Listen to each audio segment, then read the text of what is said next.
Hello dear friends and welcome to Sacred Slumber. Before we begin tonight's story, I'd love to know, how has your day been? Whether it's evening where you are or perhaps the middle of the night or even early morning on the other side of the world, you're so welcome here. What time is it in your corner of the world right now? And where are you listening from tonight? Whether you're in a bustling city or a quiet countryside, in the mountains or by the ocean, you belong in this peaceful space we're creating together. If this is your first time with us, welcome to our community of seekers finding rest in ancient wisdom. And if you're returning, thank you for being part of this journey. Don't forget to subscribe to Sacred Slumber so you never miss these moments of peace and reflection that we share together.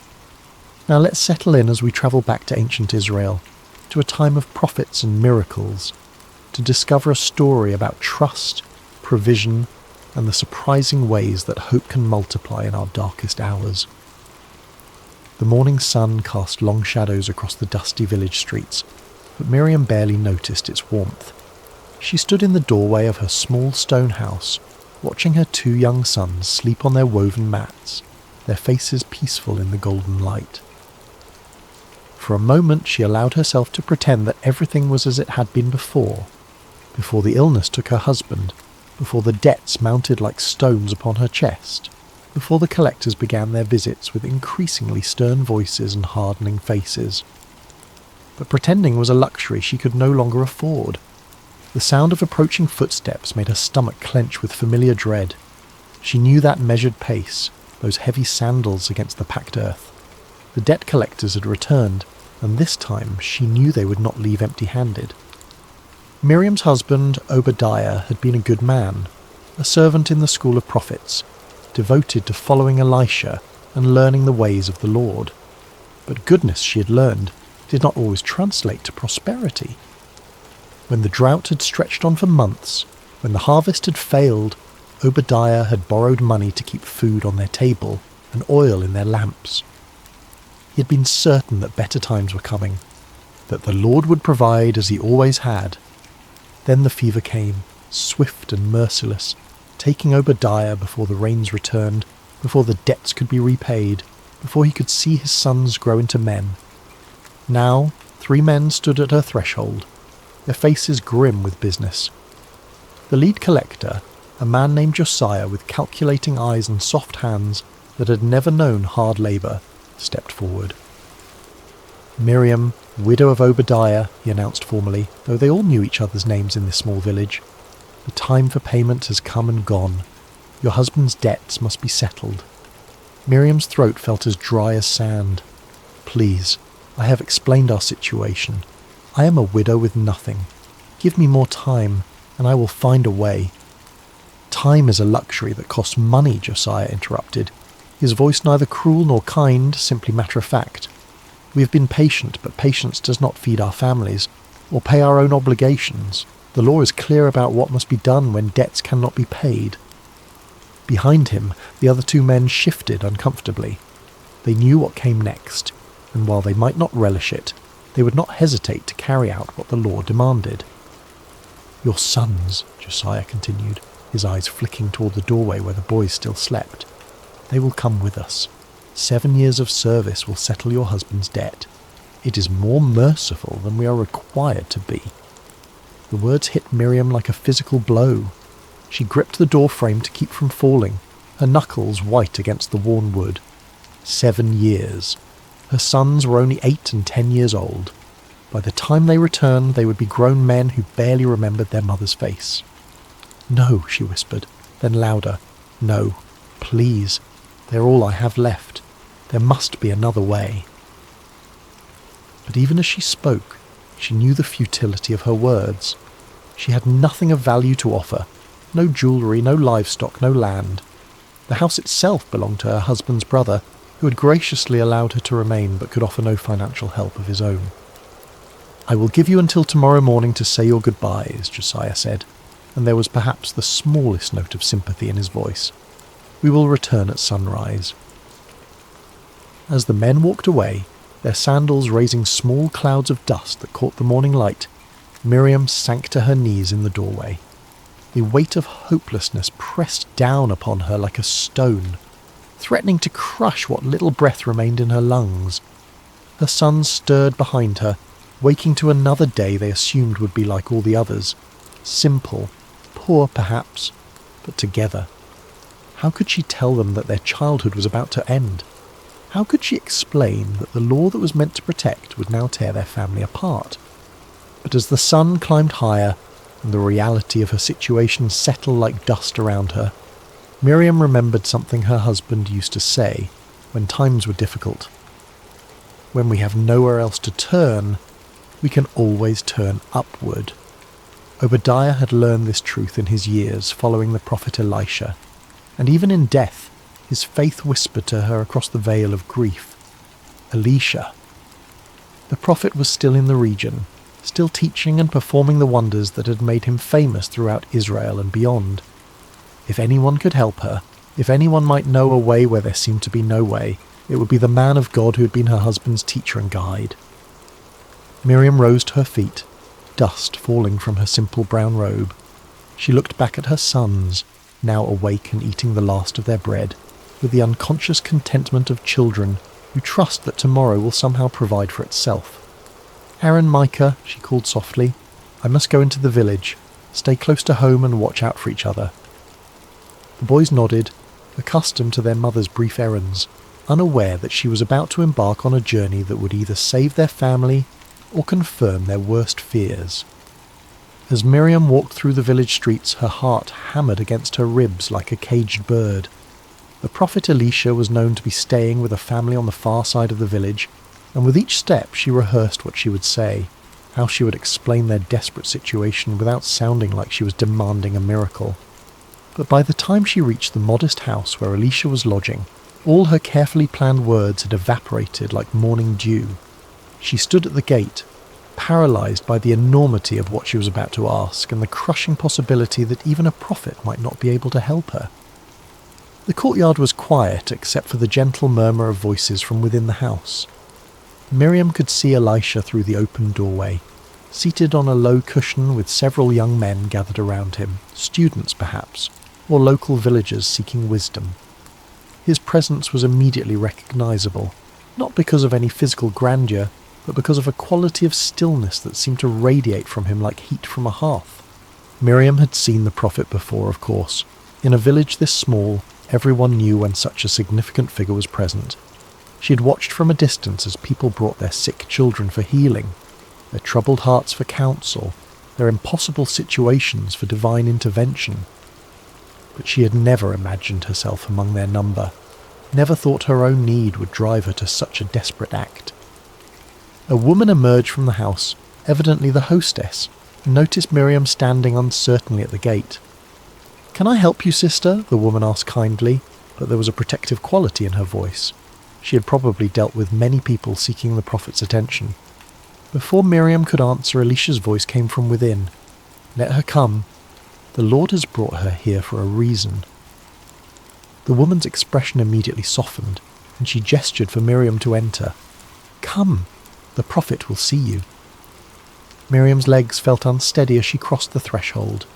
The young men who had been listening to Elisha's teaching respectfully moved aside, creating a space for her to approach. The prophet's eyes, kind but penetrating, met hers, and she felt as though he could see not just her present desperation, but the entire story of her life written in her face. "You are Obadiah's widow," Elisha said gently. It was not a question. Miriam nodded, surprised that he knew her by sight. "Yes, my lord. I am Miriam. Your husband was a faithful servant, both to the Lord and to this community. His loss has been felt by many." Elisha's words were spoken with genuine warmth. Miriam felt tears prick at her eyes, partly from grief that was still fresh, partly from gratitude that someone remembered her husband's worth. "Thank you, my lord," she managed, "but I have come because—" The words stuck in her throat like thorns. How did one ask a holy man to solve what seemed unsolvable? "Speak freely, daughter. What troubles you?" The kindness in his voice broke through her restraint like water through a cracked dam. The whole story poured out. The debts, the collectors, the threat to take her sons, the sunrise deadline that loomed like an executioner's blade. She spoke of her husband's faithful service, of their family's long devotion to the Lord, of her complete bewilderment at how faithfulness could lead to such devastating circumstances. When she finished, the courtyard was silent except for the distant sound of children playing in another street, a sound that reminded Miriam acutely of what she stood to lose. Elisha listened without interruption, his expression grave but not hopeless. When she fell silent, he sat quietly for a moment, as though listening to a voice only he could hear. Finally he spoke. "Tell me, what do you have in your house?" The question caught Miriam off guard. What did she have? The very essence of her problem was that she had nothing. No money, no valuables, no resources with which to pay her debts, or provide for her family. "Nothing, my lord," she said, her voice barely above a whisper. "I have nothing at all." But Elisha's gaze remained steady, patient. "Look again. What do you have in your house?" Miriam searched her memory, walking through their small home in her mind. A few pieces of simple furniture, some clay pots, worn clothing, sleeping mats. Nothing of any value. Certainly nothing that could solve a debt large enough to require 7 years of servitude to repay. Then she remembered. There is a small jar of olive oil," she said hesitantly. "Just a little. Barely enough for a few meals." She almost apologized for mentioning something so insignificant, but the prophet's face had changed. There was something in his expression now. Not quite a smile, but a kind of quiet intensity that made the air in the courtyard feel charged with possibility. "A jar of oil," Elisha repeated thoughtfully. "How much oil?" "Very little, my lord. Perhaps enough to fill a cup, no more." The prophet nodded slowly, as though this small detail was exactly what he had been hoping to hear. He stood up, his movements deliberate and purposeful. "Here is what you must do," he said, his voice carrying the authority of someone who spoke not just his own words, but those of the Almighty. "Go to all your neighbours, not just the ones nearby, but throughout the village. Ask them to lend you their empty jars and vessels. Don't ask for just a few. Collect as many as you can carry." Miriam blinked in confusion. Empty jars? What good would empty vessels do when her problem was that she had nothing to fill them with? "I don't understand, my lord. If I had oil to fill jars, I would not be in this position." "Understanding comes after obedience, not before," Elisha said, but his tone was gentle, not reproving. "Trust in the Lord's provision, even when his ways seem strange to our human reasoning." He continued with his instructions. "When you have gathered the empty vessels, go into your house with your sons. Close the door. This miracle is not for the curious eyes of the neighbours, but for the desperate faith of a mother. Then take your small jar of oil and begin to pour. Pour into what, my lord? Into the empty jars. Pour until they are full." The instruction seemed impossible, even absurd. How could she pour from a nearly empty jar into multiple vessels? The physical laws that governed their world simply didn't work that way. But as Miriam looked into the prophet's eyes, she saw something that gave her pause. Not madness, not delusion, but absolute certainty. This was a man who had seen the impossible become routine, who had learned to expect miracles the way others expected sunrise. "Do you trust me?" Elisha asked simply. Miriam thought of her sons, sleeping peacefully this morning while she faced the possibility of never tucking them in again. She thought of her husband's faith, unwavering even in illness, even in poverty, even at the end. She thought of the alternative, doing nothing, accepting defeat, watching her children be led away at sunrise. "Yes, my lord, I trust you. Then go. The Lord will not fail you." As Miriam prepared to leave, one of the young men who had been listening spoke up. "Master, shouldn't we accompany her?" "Help her carry the vessels." But Elisha shook his head. This work must be hers alone. Faith cannot be borrowed or carried by another. It must be exercised by the one who needs the miracle.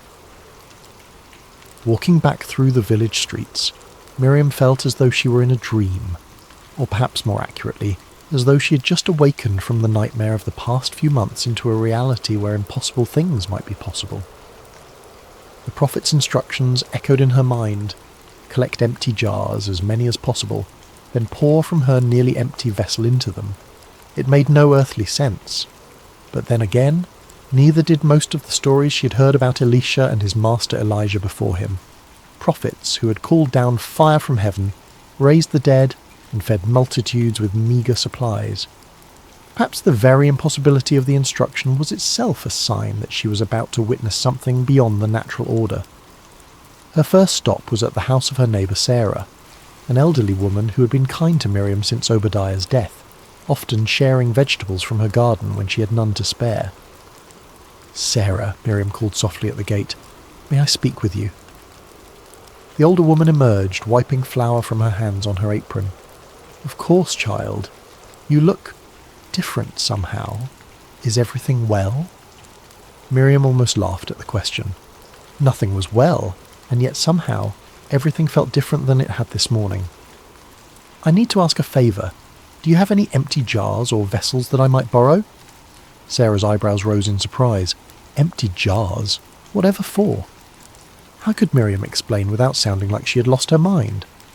"The prophet Elisha has given me instructions. I need to gather as many empty containers as I can." To her credit, Sarah didn't ask for further explanation. In a community where prophets occasionally walked among them, people had learned that divine instructions often defied human logic. "I have several clay jars that I use for storing grain, but they're empty now since the harvest was so poor. You're welcome to them. Let me help you carry them." As they loaded the vessels into Miriam's arms, Sarah's expression grew concerned. "Miriam, the whole village knows about your situation with the debt collectors. If there's anything else I can do—" "Pray," Miriam said simply. "Pray that the Lord remembers his promises to care for widows and orphans."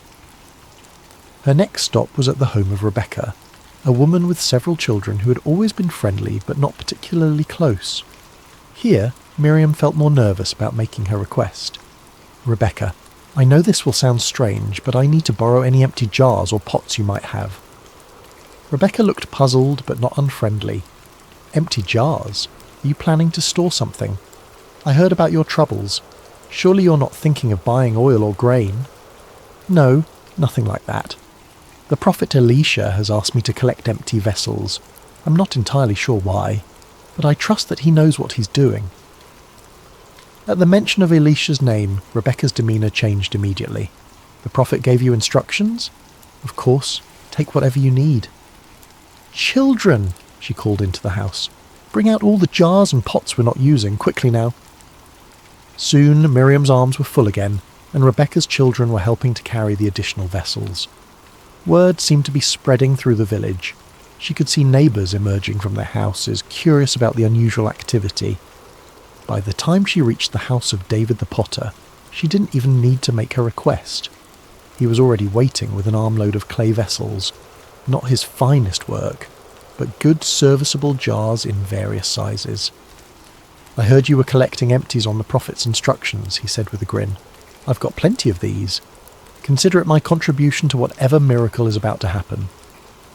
"You really think there will be a miracle?" Miriam asked, suddenly feeling the weight of what she was attempting. So many people were now involved, so many witnesses to what would either be a tremendous demonstration of God's power or a devastating display of her own foolishness. David's expression grew serious. "I've lived in this village for 40 years, and I've seen 3 different prophets pass through. Not once have I seen one of them give instructions that didn't lead to something remarkable. The real question isn't whether there will be a miracle, it's whether we'll have enough faith to receive it." As Miriam continued through the village, she was amazed by the response. People she barely knew were offering their vessels, and those who had no jars to spare were spreading the word to others who might. Children ran ahead of her, announcing to each household what was needed. Even some of the village elders, usually stern and cautious about anything that disrupted the normal order, were nodding their approval and contributing what they could. By mid-afternoon, Miriam's small house was surrounded by more clay vessels than she had ever seen in one place. There were large storage jars that could hold enough oil for a family for months, medium-sized pitchers perfect for daily use, and small vessels suitable for lamps and cooking. Some were beautifully crafted, others rough and practical. Some were new, others showed the wear of years of faithful service. Her sons, Aaron and Micah, had awakened to find their home transformed into something resembling a pottery merchant's stall. They helped carry the vessels inside, their eyes wide with excitement and confusion. "Mother, what are all these for?" Aaron asked. At 10, he was old enough to sense that something significant was happening, but young enough to find it more exciting than frightening. "We're going to fill them," Miriam said, the words sounding even stranger when spoken aloud to her children. "Fill them with what?" 8-year-old Micah wanted to know. Miriam looked at the small jar of oil sitting on their simple wooden table, the same jar she had mentioned to the prophet, containing perhaps a cup's worth of precious olive oil. It looked impossibly small, surrounded by all the empty vessels now crowding their one-room home. "With oil," she said, and saw her sons exchange the kind of look children give when they're certain their parent has said something that makes no sense but are too polite to argue. As the sun began to sink toward the horizon, painting the sky in shades of orange and gold, Miriam stood in her doorway one last time before following the prophet's final instruction. The village around her looked the same as it had this morning, but everything had changed. This morning she'd been a desperate woman with no options. Now she stood on the threshold of either a miracle or a disaster. But at least she was no longer passive in the face of her circumstances. She could see a few neighbours lingering in their own doorways, clearly curious about what would happen next. News of the prophet's instructions had spread throughout the village, and while no one was bold enough to ask for details, there was a sense of anticipation in the air, as though the entire community was holding its breath. Tomorrow morning the debt collectors would return, expecting to claim her sons, but tonight belonged to faith, to the impossible, to the hope that a God who had parted seas and raised the dead might still care about one widow's desperate prayer. "Come, boys," she said, stepping back inside their small home. "It's time to close the door." The interior of their small house felt different with the door closed and the outside world shut away. The late afternoon light filtered through the single window, casting long shadows among the collection of empty vessels that now filled nearly every available space. Aaron and Micah stood close to their mother, sensing that they were about to witness something extraordinary, though they couldn't possibly understand what. Miriam picked up the small jar of oil with hands that trembled slightly, not from fear now, but from anticipation. The prophet had been so certain, so confident in his instructions. But looking at the meagre amount of oil in her jar compared to the dozens of empty vessels surrounding them, she felt the weight of impossibility settling over her like a heavy cloak. "Mother," Aaron said quietly, "how can we fill all these jars with so little oil?" It was the question that had been echoing in her own mind, but hearing it from her son's lips made her realise that this moment was about more than just solving their financial crisis. The children were watching, learning what it meant to trust when trust seemed foolish, to obey when obedience seemed pointless, to hope when hope seemed dead. "I don't know how, my son," she said honestly, "but the prophet told us to pour, so we will pour. Sometimes we must act on faith before we understand the reason." She moved to the largest jar first, a beautiful vessel that David the potter had contributed, large enough to hold oil for several months. As she lifted her small jar and positioned it over the opening, she whispered a prayer. "Lord God of Israel, you who cared for the widow of Zarephath in the days of Elijah, remember your servant and his children." The oil began to flow. At first it seemed natural. The golden liquid poured from her jar into the larger vessel with the normal splash and gurgle of any liquid being transferred. But as seconds passed, then minutes, Miriam realised that something impossible was happening. The oil continued to flow, steady and smooth, and yet when she looked at her own jar, it appeared as full as when she had started. "Mother," Micah whispered, his young voice filled with awe, "it's still coming." The first large jar filled completely, rich golden oil reaching its brim. Miriam looked at her own vessel, still full. Her hands began to shake, not with fear now, but with the overwhelming realization that she was witnessing the divine intervention of the God of Abraham, Isaac and Jacob. "Bring me another jar," she said, her voice barely steady. Aaron quickly positioned a medium-sized pitcher beside her, and Miriam continued to pour. Again the oil flowed freely, filling the second vessel completely, while her own jar remained miraculously replenished. "Another," she said, and now her voice carried a note of growing excitement. Micah dragged over a small storage jar, and the process repeated. The oil flowed, the vessel filled, and still her small jar remained full to the brim. As they continued, a rhythm developed. The boys would position each new vessel, Miriam would pour until it was full, then they would move it aside and bring the next one. With each jar they filled, their excitement grew, and what had begun as nervous obedience transformed into joyful celebration. "It's not stopping," Aaron laughed, no longer trying to whisper in the presence of miracle. "Mother, it's really not stopping." Miriam found herself laughing too, tears of relief and wonder streaming down her face as she poured jar after jar. The oil continued to flow, inexhaustible, impossible, absolutely real. This was the God her husband had served, the God who had parted the Red Sea and provided manna in the wilderness, and he was here in their small house, multiplying oil for a desperate widow and her children. The sun set completely as they worked, and Aaron lit their oil lamp, using oil from one of the newly filled jars. The warm light danced across the growing collection of filled vessels, each one a testament to divine provision, each one a step away from the disaster that had threatened to destroy their family. They filled the large storage jars first, then the medium pitchers, then the smaller vessels for daily use. Oil for cooking, oil for lamps, oil for anointing, oil for trade. More oil than their family could use in a year, more than they could use in several years. "Mother," Micah said during a brief pause, "will we ever run out of empty jars?" Miriam looked around their home. They had filled perhaps half of the vessels they had collected, and still the oil flowed freely from her small jar. "I hope not, my son. I hope we never run out." But even as she spoke, she realized they were approaching the end of their supply of empty containers. Only a handful of vessels remained unfilled, the smallest ones suitable for perfumes and medicines. As she filled the second-to-last jar, a delicate little vessel that Rebecca had contributed, Miriam felt a change. The oil still flowed, but there was something different in its quality, as though it was beginning to recognize that its work was nearly complete. She reached for the final jar, the smallest one in the collection, barely large enough to hold oil for a single lamp. As she positioned her small jar above it and began to pour, the oil flowed out in a steady stream, filling the tiny vessel to its brim. And then, as suddenly as the miracle had begun, it stopped. Miriam tilted her jar, trying to coax out even a few more drops, but it was empty.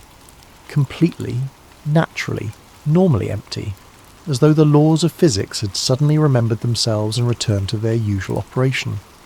The silence that followed was profound. For hours their small house had been filled with the sound of flowing oil, excited whispers, and occasional exclamations of wonder. Now, surrounded by dozens of filled vessels, they stood in the golden lamplight and absorbed the magnitude of what had just occurred. Aaron was the first to speak. "Is it over?" Miriam looked at her empty jar, then at the abundance surrounding them. "Yes, my son. It's over because we have no more empty vessels to fill." "What does that mean?" Micah asked.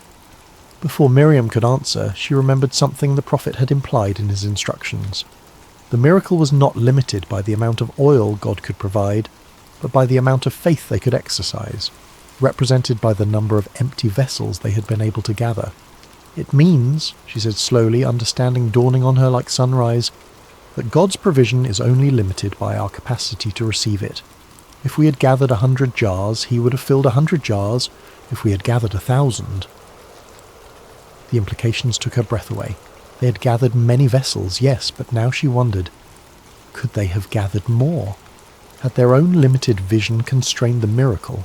It was a question that would follow her for the rest of her life, a reminder to always ask for more, expect more, prepare for more when seeking God's intervention.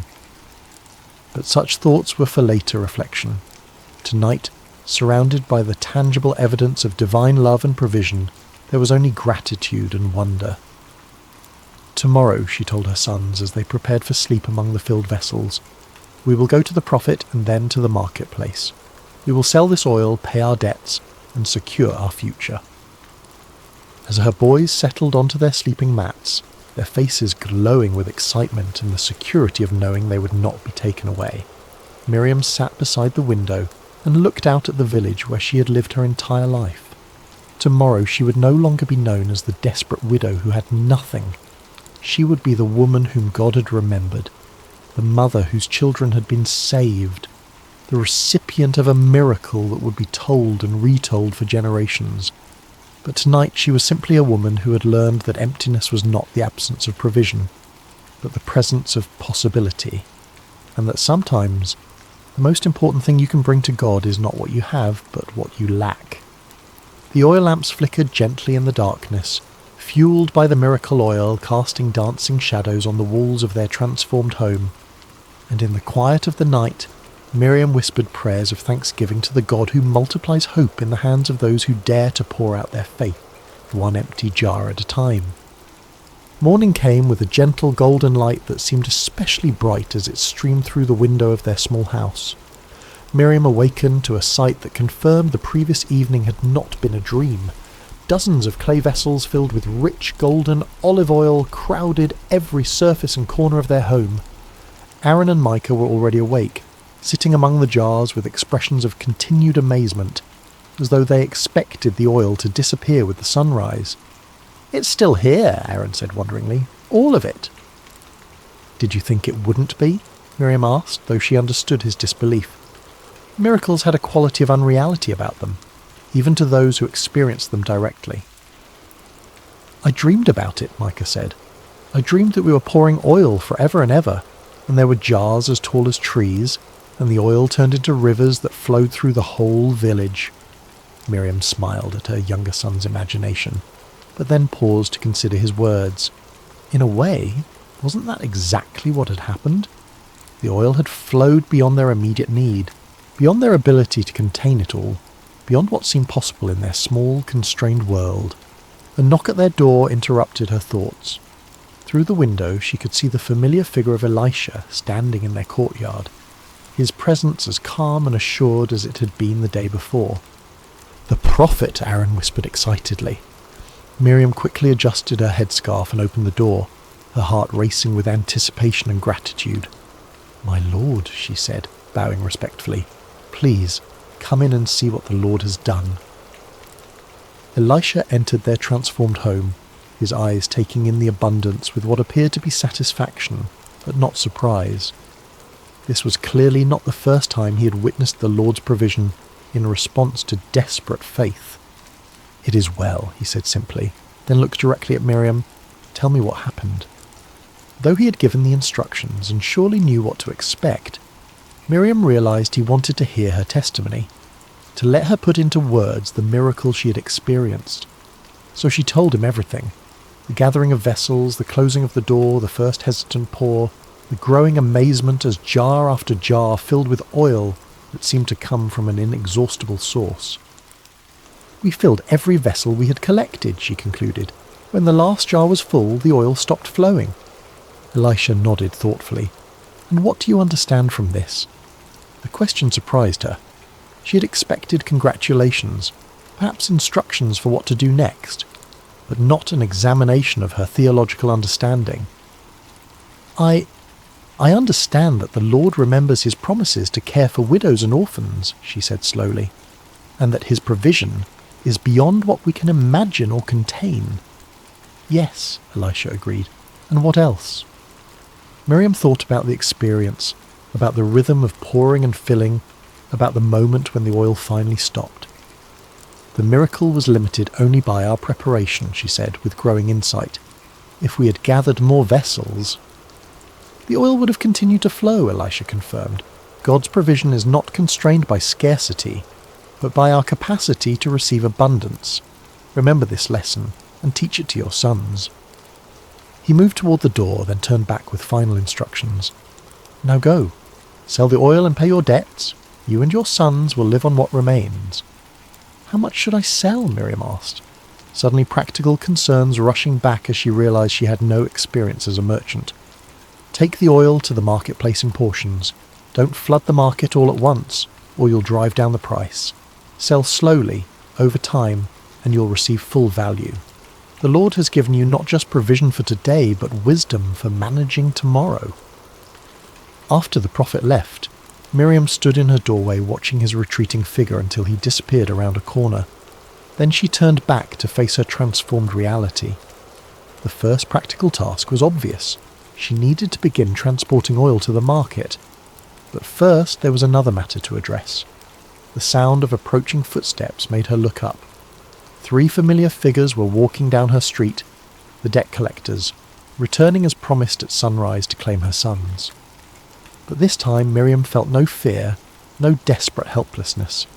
She stood calmly in her doorway, watching their approach with something approaching pity for men who lived in a world too small to contain miracles. "Miriam," Josiah called as they drew near, "are you prepared to surrender the boys?" "I am prepared to pay the debt," she replied evenly. The 3 men stopped walking, clearly taken aback by her confident tone. "Pay the debt?" Josiah repeated skeptically. "Yesterday you claimed to have nothing. What has changed overnight?" "The Lord has provided," Miriam said simply. "I now have the means to settle my husband's obligations in full." She gestured toward her house, where several of the oil jars were visible through the open doorway. Olive oil of the finest quality, more than enough to cover what is owed, with plenty remaining for my family's future needs. The debt collectors exchanged glances, clearly struggling to process this unexpected development. "Where did you get oil?" one of them asked suspiciously. "You cannot simply produce valuable goods from nothing." "With the Lord, nothing is impossible," Miriam replied. "But if you doubt the quality or value, you are welcome to examine it for yourself." Josiah stepped forward and peered into the house, his eyes widening at the sight of dozens of filled vessels. He dipped his finger into the nearest jar and tasted the oil, his expression shifting from skepticism to amazement. "This is premium oil," he admitted reluctantly, "worth far more than your husband's debt." "Then we are agreed," Miriam said. "I will deliver payment to you within 3 days once I have sold sufficient oil in the marketplace." The 3 men departed, shaking their heads in bewilderment, leaving Miriam alone with her sons and their miraculous abundance. Over the following weeks, Miriam carefully sold portions of the oil at the market, following Elisha's wise counsel. The oil was of such exceptional quality that merchants competed to purchase it, and word spread throughout the region about the widow's premium product. True to her word, she paid her husband's debts in full within the promised time, but the oil continued to provide for their family month after month, year after year. She was able to purchase their house from Obadiah's brother, expand their small business, and ensure her sons received proper education. Aaron and Micah grew into strong, faithful men who never forgot the night they witnessed their mother pour from an empty jar and receive abundance beyond measure. They told the story to their own children and grandchildren, how God had multiplied oil in the hands of a desperate widow who dared to trust when trust seemed impossible. Years later, when Miriam was an old woman surrounded by prosperity and family, people would ask her about the secret of her success. She would always smile and say, "The miracle was not in the oil that multiplied, but in the faith that dared to pour from an empty jar. God is not limited by what we lack. He's only limited by our willingness to bring him our emptiness and trust him to fill it." And in the evenings, when the oil lamps flickered in homes throughout the village, many still burning oil that traced its origins back to that miraculous night, the people would remember that sometimes the greatest abundance comes not when our jars are full, but when we have the courage to pour from what little we have, trusting that the God who created the universe from nothing can certainly create provision from our emptiness. The widow's oil became more than a solution to debt. It became a testament to the truth that faith, like oil, multiplies when poured out in trust, and that the God who notices empty jars is the same God who delights in filling them beyond our wildest dreams. For in the end, Miriam learned the most important lesson of all.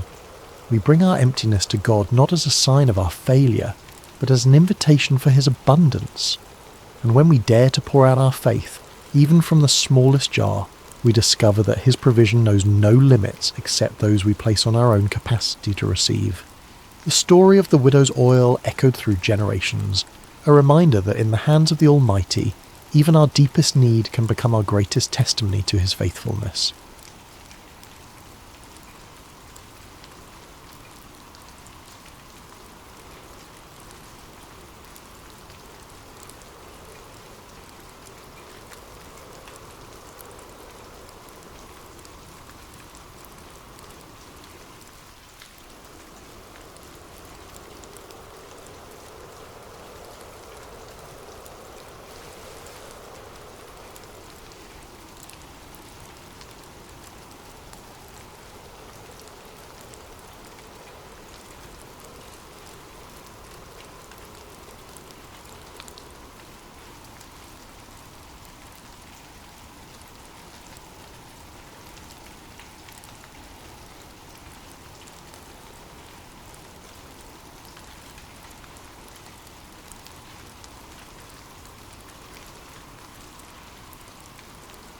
Hello dear friends, and welcome to Sacred Slumber. Before we begin tonight's story, I'd love to connect with you for just a moment. How has your day treated you? Perhaps you're settling into evening wherever you are in the world, or maybe you're finding a quiet moment in the middle of your day to pause and breathe. Whether you're listening from a bustling city or a quiet countryside, from the mountains or by the sea, you are welcome here. What time is it where you are right now? Are you watching the sun set through your window, or perhaps the stars are already painting the sky above you? No matter where you find yourself in this beautiful world we share, you've found your way to this sacred space, and I'm so grateful you're here. If this story brings you peace tonight, I'd be honoured if you'd consider subscribing to Sacred Slumber. Your presence in our community means the world to us, and it helps us continue sharing these timeless stories that remind us of hope, faith, and the gentle strength that carries us through life's seasons. Now let's settle in together for tonight's story. Take a deep breath with me. Let your shoulders drop. Let your heart rest. Tonight, we journey to an ancient land, to a time of great drought and scarcity, where we'll meet a widow whose small act of faith would echo through the ages. This is the story of bread in the drought, the story of the widow of Zarephath. The sun beat down mercilessly on the cracked earth of Israel, its rays sharp as bronze swords piercing through air that shimmered with heat. Not a cloud had crossed the sky for months, and the land lay barren and broken, crying out for relief that would not come. This was the drought that Elijah had prophesied, the drought that would bring a proud king to his knees and teach a nation that there was still a God in Israel. Elijah moved like a shadow across the wilderness, his weathered feet finding paths where others saw only desolation. His dark hair hung long and wild, his beard streaked with dust from countless days of wandering. The rough camel's hair that wrapped around his lean frame had become his second skin, and the leather belt at his waist held the simple tools of a man who had learned to survive on little. But Elijah was no ordinary wanderer. He was a prophet of the Most High God, and his words had the power to shut up the heavens themselves. When he had stood before King Ahab in his glittering palace, surrounded by the false prophets of Baal and Asherah, Elijah had spoken with the authority of heaven itself. As the Lord, the God of Israel, lives, whom I serve, there will be neither dew nor rain in the next few years except at my word. Those words had sealed his fate as a fugitive. Ahab's rage had been swift and terrible, and Queen Jezebel's thirst for the prophet's blood was legendary throughout the land. So Elijah had fled, following the voice of God that whispered to him in the wind, that spoke to him in the silence of the wilderness, that guided his steps away from the palaces of men and toward the humble places where faith still flickered like a candle in the darkness. For months God had provided for his prophet in the most unlikely ways. By the brook Cherith, ravens had brought him bread and meat morning and evening, their black wings carrying sustenance from heaven itself. Elijah had learned to read the language of divine provision, to trust in a God who could command the birds of the air and the streams of the earth to serve his purposes. But as the drought deepened and the brook dried up, God's voice came to Elijah again, gentle but unmistakable. Go at once to Zarephath in the region of Sidon and stay there. I have directed a widow there to supply you with food. Zarephath. The name itself meant refining or smelting place, a fitting destination for a prophet who was learning daily what it meant to be refined by fire, to have the dross of self-reliance burned away until only faith remained. It was a small coastal town in Phoenicia, in what we now call Lebanon, far from the borders of Israel and the reach of Ahab's soldiers. As Elijah walked the dusty roads towards Zarephath, his mind turned over the peculiar nature of God's provision. Not to a wealthy merchant's house would he go, not to a palace or a place of abundance.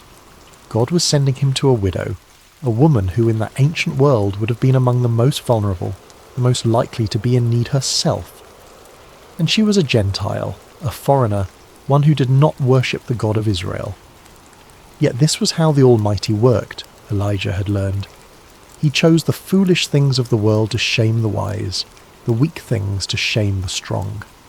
He provided for his servants not through the expected channels of power and wealth, but through the humble offerings of those who had little to give but gave it anyway. The journey to Zarephath took Elijah through landscapes that told the story of the drought's devastation. Wells that had once bubbled with clear water stood empty, their stones exposed and cracking in the heat. Fields that should have been green with growing grain stretched out like brown parchment. The soil so hard it rang under his footsteps like pottery. Trees that had weathered centuries of seasons now stood leafless and dying, their branches reaching toward a pitiless sky like the arms of supplicants begging for mercy.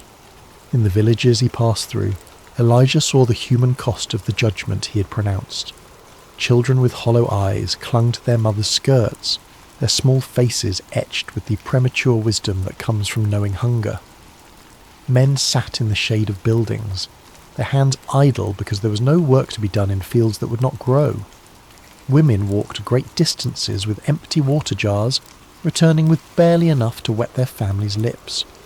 Yet Elijah did not waver in his conviction that he had spoken truly the word of the Lord. This drought would serve its purpose in drawing the hearts of the people back to the God they had abandoned for the seductive promises of Baal, the god of storms and fertility who had proven powerless to bring rain when it was most needed. Sometimes the mercy of God looked like judgment, and the healing had to begin with the pain of truth. As he crested the final hill before Zarephath, Elijah could smell the salt of the Mediterranean Sea, could hear the distant cry of gulls wheeling over waters that mocked the thirsty land with their abundance. The town spread before him, small and unpretentious, its whitewashed buildings clustered around a modest marketplace. Smoke rose from only a few chimneys, and even here, far from Israel, the drought had left its mark in the form of empty gardens and worried faces. Elijah paused at the crest of the hill, looking down at the place where God had promised him provision. Somewhere in that humble town was a widow who would supply him with food, though she herself was surely struggling to survive. The prophet's heart stirred with curiosity and a deep sense of anticipation. What manner of woman would God choose for such a task? What kind of faith would he find in this foreign place? The sun was beginning its descent toward the western horizon as Elijah made his way down the hill and through the narrow streets of Zarephath. The town was quiet in the afternoon heat, most of its people taking shelter in the cool shadows of their homes. A few merchants sat listlessly beside their stalls, their wares meagre and their customers few. Children played half-heartedly in the dust, their games subdued by the oppressive weight of want that hung over everything like a heavy blanket. Elijah walked with purpose toward the town gate, the place where travellers traditionally stopped to rest and where the business of daily life was conducted. It was there, God had whispered to his spirit, that he would find the woman who would provide for him. As he approached the gate, his eyes searched the few people moving about in the late afternoon shadows, looking for a sign, a divine indication of which among them was the widow God had prepared. And then he saw her. She was gathering sticks near the city gate, her movements slow and deliberate, like someone conserving every ounce of strength for an essential task. Elijah knew immediately that this was the woman God had sent him to find, not through any dramatic sign or heavenly voice, but through the quiet certainty that settled in his spirit like dew on morning grass. The widow of Zarephath was neither young nor old, but somewhere in that indefinite middle season of life where hope and despair wage their daily battle in a woman's heart. Her dark hair was partially covered by a simple headscarf, and her clothes, though clean and carefully mended, spoke of years of making do with little. Her hands, as she bent to gather the dry branches scattered near the gate, were the hands of one who had worked hard for everything she had ever possessed. There was something in her posture, in the careful way she selected each stick and added it to her small bundle, that spoke of finality. These were not the movements of someone gathering fuel for many meals to come, but of someone preparing for a last act, a final ceremony before surrendering to whatever fate awaited. Elijah approached her slowly, not wanting to startle her. In her concentration on her task, she had not yet noticed the travel-worn prophet making his way toward her. When she finally looked up, her eyes registered first surprise, then the wary caution of a woman who had learned to be careful around strangers. "Peace be with you," Elijah said gently. his voice carrying the warmth of one who understood what it meant to be far from home and dependent on the kindness of others. The widow straightened, still holding her bundle of sticks against her chest like a shield. "And with you, traveller," she replied, her voice soft but tinged with the wariness of one who had little left to lose and could therefore afford few mistakes. Elijah gestured toward the well that stood near the gate, its depths long since dry, but its stone rim still serving as a place for travellers to rest. "Could you bring me a little water in a jar so I may have a drink?" The request was simple enough, the kind of hospitality that travellers routinely requested and that kind hearts routinely provided. But as the widow looked toward the well, Elijah saw something flicker across her face, a shadow of pain that told him water too had become precious in this place. Still she nodded. "I will see what I can do," she said, and began to turn away to fulfill his request. But Elijah's voice stopped her. "And bring me, please, a piece of bread." The words hung in the air between them like a bridge that could either be crossed or burned. The widow turned back to face him, and now Elijah could see the full weight of her circumstances written in the lines around her eyes, in the slight tremor of her hands as she clutched her bundle of sticks more tightly. "As surely as the Lord your God lives," she said, her voice barely above a whisper, "I don't have any bread, only a handful of flour in a jar and a little olive oil in a jug. I am gathering a few sticks to take home and make a meal for myself and my son, that we may eat it and die." The words struck Elijah's heart like physical blows. Here was not abundance hiding behind false modesty, not plenty disguised as poverty. Here was the raw truth of scarcity, spoken with the quiet dignity of one who had already made peace with her fate. This woman was preparing her last meal, gathering these few sticks to kindle a final fire that would cook the final handful of flour into one last piece of bread for herself and her child. In her simple statement, Elijah heard echoes of every widow's story, every mother's nightmare. She had watched her resources dwindle day by day, week by week, had portioned out ever smaller meals until there was nothing left to portion. Now she'd reached the end of her rope, the bottom of her jar, the last of her oil. She'd perhaps spent sleepless nights calculating and recalculating, hoping against hope that somehow her meagre supplies would stretch just one more day, one more meal. And here was a stranger, a foreign prophet, asking her to share even this last morsel. Elijah looked into her eyes and saw not just physical hunger, but the deeper starvation of hope deferred, of prayers that seemed to fall on deaf ears, of a God who had seemed absent in her hour of greatest need. Yet he also saw something else, something that made his heart leap with recognition. He saw faith. Not the bold, declarative faith of those who had much to lose, but the quiet, desperate faith of those who had nothing left but trust. The prophet's next words would either build a bridge of hope or collapse the last foundation of this woman's world. He chose them carefully, knowing that he was not speaking merely his own thoughts, but carrying a message from the heart of God himself. "Don't be afraid," Elijah said, his voice gentle but filled with an authority that seemed to come from somewhere beyond himself. "Go home and do as you have said, but first make a small loaf of bread for me from what you have and bring it to me, and then make something for yourself and your son." The widow's eyes widened. Was this stranger mad? Was he so callous, so utterly without compassion, that he would ask a dying woman to feed him before she fed her own child? The request seemed to defy every principle of human decency, every natural law of survival and maternal love. But Elijah was not finished speaking.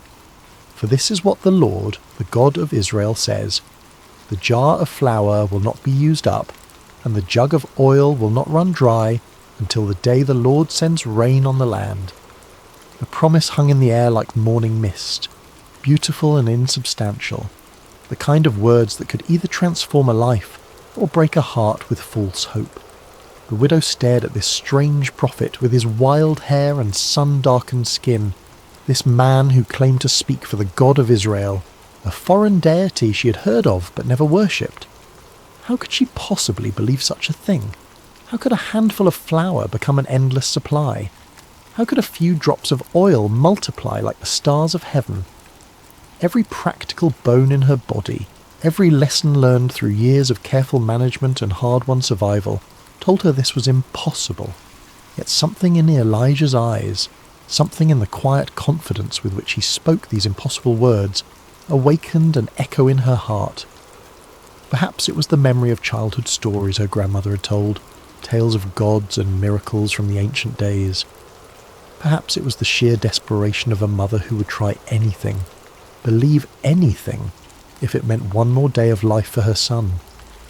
Or perhaps it was something deeper, something that recognised in this weathered prophet's promise the voice of the same divine love that had sustained her through every previous trial, that had somehow always provided just enough, just when she needed it most, until now. The widow looked down at her bundle of sticks, then back at Elijah. She thought of her son waiting at home, trusting her to return with enough fuel to cook their final meal. She thought of the empty jar that had once held pounds of flour, now scraped clean except for that last precious handful. She thought of the oil jug that had once gurgled with golden liquid, now holding barely enough to moisten the flour into dough. And then she thought of something else, the strange peace that had settled over her heart as Elijah spoke his impossible promise.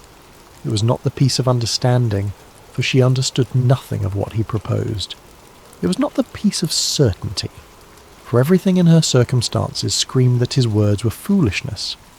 It was the peace of surrender, the peace that comes when one has exhausted all human possibilities and stands at the edge of mystery, ready to step into the unknown. "I will do as you have said," she whispered, her voice carrying the weight of a decision that would echo through all eternity.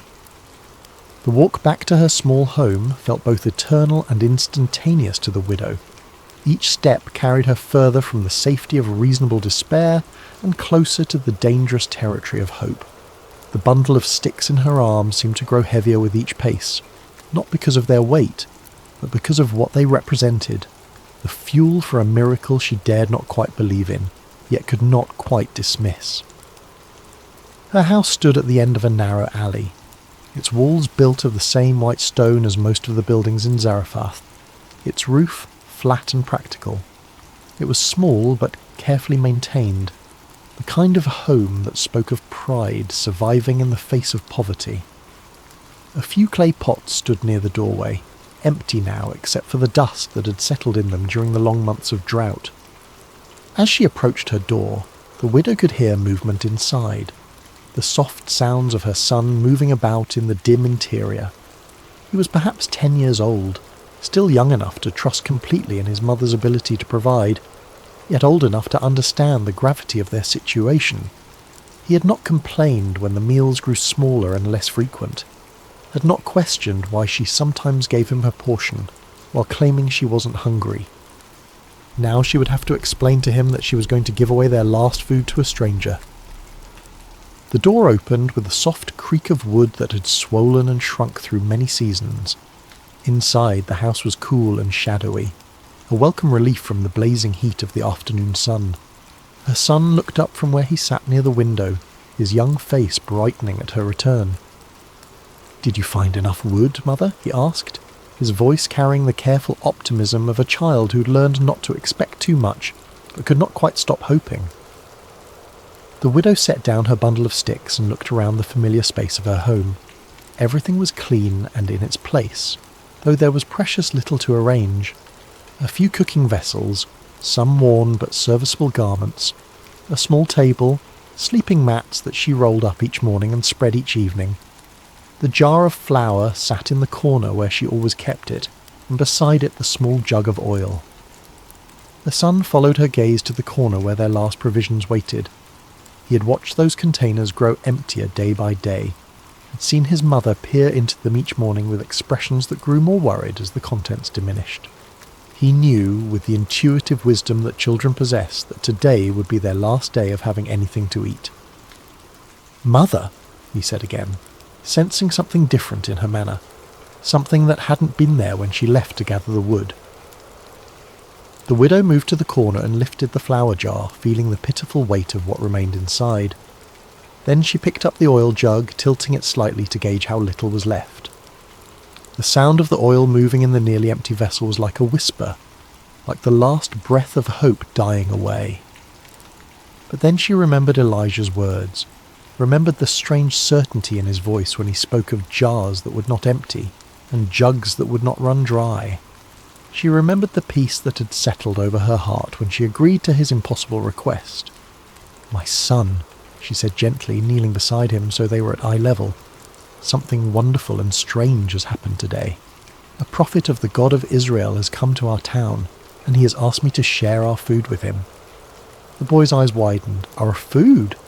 But mother, we only have enough for 1 meal, yes," she finished for him. "I know, but this prophet, his name is Elijah, has promised me something that seems impossible. He says that if I feed him first, then our jar of flour will not be used up, and our jug of oil will not run dry until the day the Lord sends rain on the land." The child stared at his mother, processing this information with the serious concentration of one who had learned that adult decisions often determined whether children lived or died. "Do you believe him, mother?" It was such a simple question, but it cut to the heart of everything. Did she believe? Could she stake their lives on the promise of a foreign prophet? Could she risk her son's survival on words that defied every law of nature she had ever observed? The widow was quiet for a long moment, looking into her son's trusting eyes. Then she smiled, and it was the first real smile that had crossed her face in months. "I don't know if I believe him with my mind, my son, but my heart tells me that we have nothing left to lose, and perhaps everything to gain. Sometimes faith means stepping forward when you cannot see the path." She stood and moved toward the corner where their supplies waited. "Help me build a fire, and we will make bread for the prophet first, as he asked. And then we will see what the God of Israel will do for a widow and her son in Zarephath."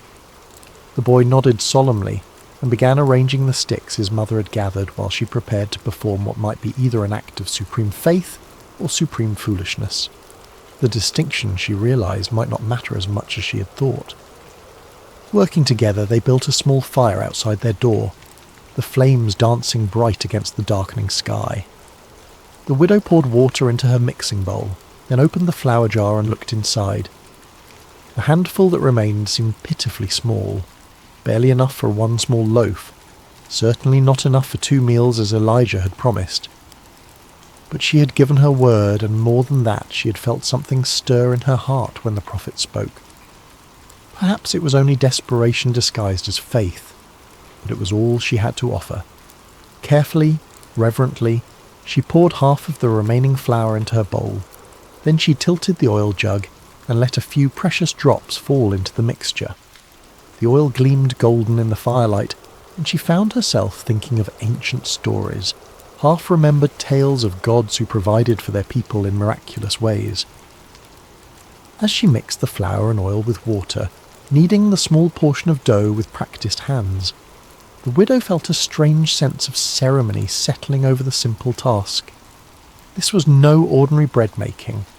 This was an act of faith performed in the face of impossible circumstances, a leap into the unknown guided only by the promise of a prophet and the whisper of hope in her own heart. The dough came together under her hands, soft and elastic despite the small amount of oil. She shaped it into a small round loaf and placed it on the flat stone they used for baking, setting it carefully over the coals. The bread began to bake, filling the evening air with the ancient comforting aroma of grain transformed by fire.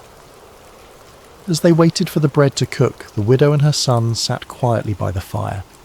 The boy leaned against his mother's side, and she wrapped her arm around him, holding him close. Whatever happened next, whatever the morning would bring, they had this moment of peace together. When the bread was finished, golden and warm from the stones, the widow wrapped it carefully in a clean cloth and stood. "I will take this to the prophet now," she told her son. "While I am gone, keep the fire burning. When I return, we'll make our own bread and see if the promise holds true." The walk back to the city gate seemed shorter this time, though the weight of what she carried felt immeasurable. This small loaf represented everything she had left in the world, the last of her resources, the final hedge against starvation. She was literally carrying her life in her hands, offering it to a stranger based on nothing more than his word. Elijah was waiting where she had left him, sitting quietly in the gathering dusk. When he saw her approaching with the wrapped bread, his face lit up with a smile that transformed his austere features. It was not the smile of one who had expected to be obeyed, but of one who was genuinely moved by the sacrifice he was witnessing. "Thank you," he said simply as she placed the bread in his hands. "What you have done requires more courage than facing down armies or calling fire from heaven. You have chosen to trust when you had every reason to doubt." The widow watched as he unwrapped the bread, still warm and fragrant from the fire. "I pray your God honours your promise, prophet. My son and I have nothing left but this hope you have given us." Elijah broke the bread and ate it slowly, savouring each bite not just for its nourishment but for what it represented. "He will honour it," the prophet said with quiet certainty. "Go home now and prepare your own meal. The jar of flour will not be empty." As the widow walked home through the darkening streets of Zarephath, she felt as though she were walking through a dream. Had she really just given away their last food to a stranger? Had she really staked everything on the promise of a foreign god? The practical part of her mind screamed that she had made the most foolish decision of her life. But another part of her, a deeper part that had been silent for so long she had almost forgotten it existed, whispered that she had just participated in something holy, something that would echo through eternity. She'd chosen faith over fear, trust over self-preservation, hope over despair. Now she would discover whether faith was strong enough to fill an empty jar. The widow's hands trembled slightly as she reached for the flour jar upon returning home. Her son sat by the fire, his young face illuminated by the dancing flames, watching his mother with the intense attention of one whose very life hung in the balance of what would happen next. The jar felt the same in her hands as it had an hour before, neither heavier nor lighter. There was no external sign that anything miraculous had occurred, no glow of divine presence, no heavenly music announcing supernatural intervention, just a simple clay vessel that might contain their salvation or their final disappointment. The widow closed her eyes for a moment, offering a wordless prayer to whatever divine power might be listening. Then she lifted the jar and looked inside. The flour was there, not overflowing, not abundant, but there. The same handful that had been there before, perhaps even a little more. Enough for another small loaf of bread, enough for one more meal. The widow blinked, wondering if her desperate hope was playing tricks on her vision. She reached into the jar with trembling fingers, feeling the soft texture of the flour, confirming that it was real and not some mirage born of starvation and desperation. "Mother," her son whispered, seeing the wonder in her expression. "Is it true? Is the flour still there?" "It's still here," she replied, her voice filled with amazement. "There's enough for our bread." With reverent hands she measured out flour for their evening meal, leaving what appeared to be the same small amount in the bottom of the jar. Then she reached for the oil jug, tilting it carefully to pour just enough to bind the flour into dough. The oil flowed golden and pure, and when she set the jug aside it still contained what seemed to be the same small amount it had held before. As she mixed their bread, the widow felt as though she were participating in something beyond the natural order of things. Each movement of her hands felt sacred, each ingredient holy. This was not just food preparation, this was communion with the divine, a daily miracle made manifest through the simple elements of flour and oil and fire. The bread they ate that night tasted different somehow, though it was made from the same ingredients as countless other loaves she had baked over the years. It tasted of hope, of promise, of a future that extended beyond the next meal.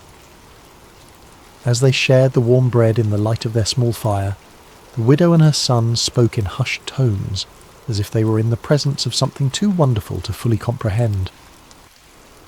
That night, as the widow spread their sleeping mats and prepared for rest, she found herself looking repeatedly toward the corner where the flour jar and oil jug sat.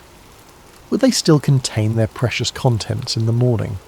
Or would she wake to find them empty, the miracle revealed as nothing more than a cruel dream?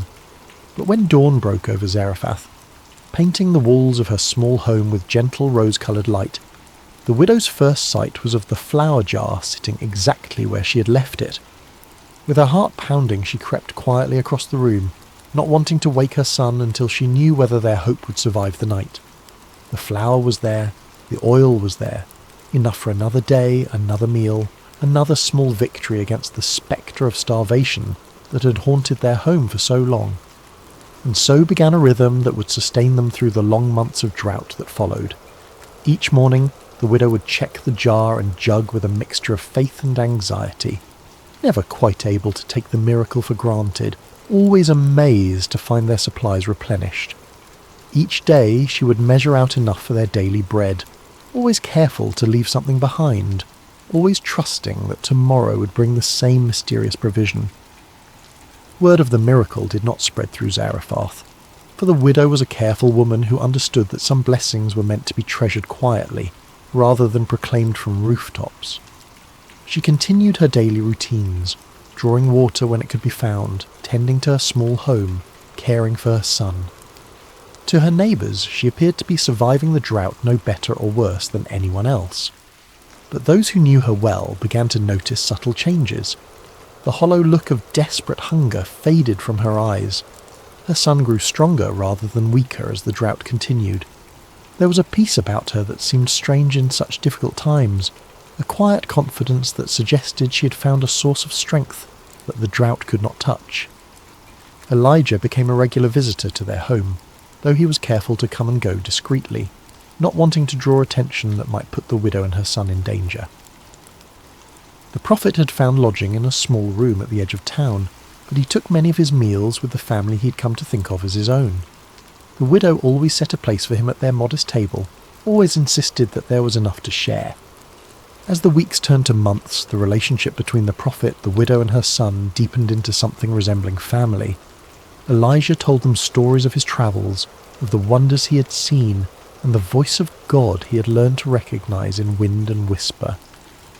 The widow shared the wisdom she had gleaned from years of making do with little, of finding joy in simple things, of holding on to hope when circumstances suggested it was foolish to do so. The boy, who had initially been shy around the imposing prophet, gradually warmed to Elijah's gentle nature and began to see him as something between a grandfather and a teacher. Elijah taught him to read the Hebrew alphabet, to recognize the patterns of weather and season, to understand that the God of Israel was not just a God of the Israelites, but a God who cared for all his children, regardless of their nationality or circumstances. Through it all, the miracle continued. Day after day, week after week, month after month, the jar of flour did not become empty, and the jug of oil did not run dry. Sometimes the widow would peer into the containers and see what appeared to be exactly the same amount as the day before. Other times there seemed to be a little more, as if the divine provider had sensed their need for extra sustenance, or simply wanted to remind them of his abundant love. The miracle was not one of overwhelming abundance. The widow never found her home suddenly filled with grain sacks or her courtyard overflowing with amphorae of oil. The provision was measured daily, sufficient. It was the miracle of enough for today, enough for now, enough to take the next step in faith. As the months passed, the widow began to understand that she was living in the midst of a parable, a living illustration of how divine providence works in the world. God did not promise to fill her storehouses with abundance, but he promised that each day would bring what was needed for that day. It was a lesson in trust, in living one day at a time, in believing that the same power that provided today would provide tomorrow. The drought continued to devastate the land around them. Wells dried up completely, rivers became cracked beds of stone, crops failed utterly. Neighbouring towns reported widespread famine, and travellers brought stories of desperation and death from across the region. Yet in the small home at the end of the narrow alley in Zarephath, a widow and her son and a prophet of God continued to eat bread each day, sustained by flour that did not diminish and oil that did not fail. There were moments when the widow found herself wondering if she was dreaming, if the whole experience was some elaborate fantasy created by a mind pushed to the brink by starvation. But then she would see Elijah's weathered face across their simple table, would hear her son's laughter as he played in the courtyard, would taste the reality of the bread in her mouth, and she would know that she was living in the midst of the miraculous. The widow learned to live with wonder as her constant companion. Each morning brought the possibility of disappointment, yet each morning brought instead the confirmation of promise kept. She learned that faith was not a single dramatic leap, but a daily choice to trust, a daily decision to act on belief rather than sight. As the seasons cycled and the drought persisted, the widow's faith deepened from desperate hope to quiet confidence. She had seen the faithfulness of God demonstrated not in spectacular signs and wonders, but in the daily grace of provision, in the steady reliability of a promise kept day after day after day. Her son, too, was changed by their experience. The boy who had faced starvation learned that he served a God who provided for his children, who noticed the needs of the small and insignificant, who could be trusted to keep his word even when all evidence suggested otherwise. The lessons he learned at his mother's table, watching flour and oil multiply through divine grace, would shape his understanding of faith for the rest of his life. And Elijah found his own faith strengthened as he witnessed the widow's daily trust. This foreign woman, this Gentile who had no obligation to believe in the God of Israel, demonstrated a quality of faith that put many of his own countrymen to shame. She trusted not because she understood, but because she chose to believe. She obeyed not because the path was clear, but because she was willing to walk into mystery. The miracle of the flour and oil became more than mere physical provision. It became a daily sacrament, a reminder that the God who made the universe was intimately involved in the details of their lives. Every meal was a communion, every shared bread a celebration of divine faithfulness. Through it all, the rhythm of ordinary life continued. The widow swept her floors, mended their clothes, drew what water could be found. Her son played with other children when energy permitted, helped with household tasks, grew taller and stronger despite the famine that surrounded them. Elijah prayed, studied, taught, and waited for the word of the Lord that would eventually send him back to Israel to confront the king and end the drought. But in the quiet moments, when the work was done and the evening meal was finished and they sat together in the glow of their small fire, all three understood that they were witnessing something eternal. They were living proof that God's love extends beyond the boundaries of nation and tribe, that his provision flows to all who trust him, and that faith the size of a mustard seed can move mountains of impossibility. The widow would often reflect on that first day when Elijah had asked for her last handful of flour. She had stood at the crossroads between fear and faith, between holding tight to what little she had and releasing it into the hands of an unknown God. Her choice to trust, to give when she had nothing left to give, had opened the door to a miracle that sustained not just her body, but her soul. As the months passed, other miracles followed. The widow's health improved, her son grew strong, and their small home became a beacon of hope in a drought-stricken land. Neighbours began to notice that this family seemed to weather the crisis better than most, though they never suspected the divine intervention that made it possible. Elijah taught them that true wealth was not measured in the size of one's storehouses, but in the faithfulness of one's provider. The widow learned that obedience to God's word, even when it seemed to contradict human wisdom, always led to blessing. Her son discovered that the God of Israel was also his God, that divine love knew no boundaries of race or nationality. Years later, when the drought finally ended, and rain fell once again on the parched earth, the widow would remember these days as the most precious of her life, not because they were easy, but because they were holy. In her poverty she had discovered riches. In her weakness she had found strength. In her emptiness she had encountered the fullness of God's love. The jar of flour never ran empty until the day the rains came. The jug of oil never ran dry until the crisis passed. And the faith that began with a handful of flour and a desperate prayer grew into a testimony that would echo through generations, reminding all who heard it that God's provision is always sufficient, his timing always perfect, and his love always faithful. In the quiet of your own heart tonight, as you rest in the peace of this ancient story, remember the widow's courage. Remember that sometimes faith looks like giving when you have nothing left to give, trusting when you cannot see the way forward, believing when all evidence suggests you should despair. Remember that the same God who provided for a widow in Zarephath provides for you today. He sees your needs, knows your fears, and holds your tomorrow in his hands. Sleep now in the assurance that his love surrounds you, his grace sustains you, and his faithfulness will carry you through every season of your life. The jar of flour will not be empty, the jug of oil will not run dry, and the God who multiplied a widow's faith will multiply yours as well, one day at a time, one meal at a time, one breath at a time. Rest well, dear friend. Tomorrow brings new mercies, fresh provision, and the continued unfolding of God's perfect plan for your life. Like the widow of Zarephath, you can trust that there will always be enough. As we close this sacred story tonight, let your heart rest in the truth that the same God who provided for the widow provides for you.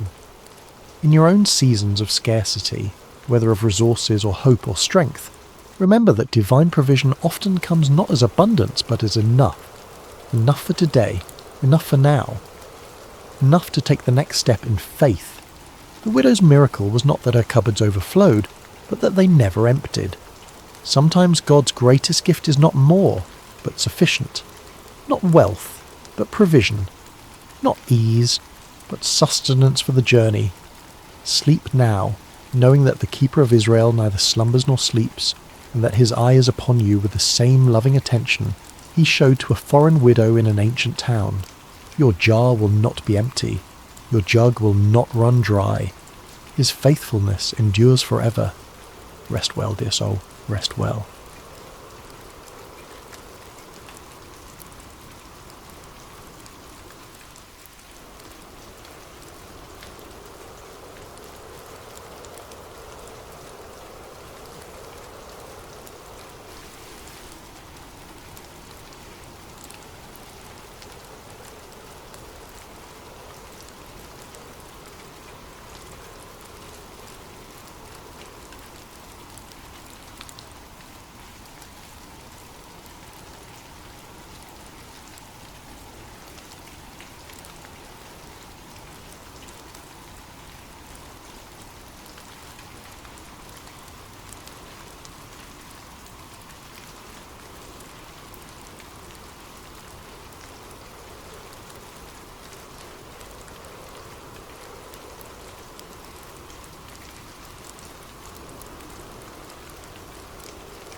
Hello, dear friends, and welcome back to Sacred Slumber. Before we begin tonight's story, I hope your day has been filled with blessings and peace.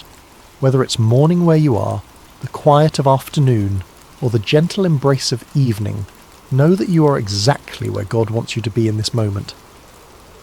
I'm curious about where in this beautiful world you're listening from tonight. Are you nestled in your bed in a bustling city, or perhaps finding solace in the countryside under a canopy of stars?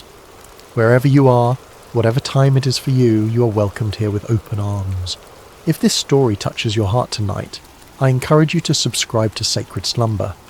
We gather here regularly to explore the profound truths and timeless wisdom found in God's Word, bringing comfort to weary souls and strength to troubled hearts.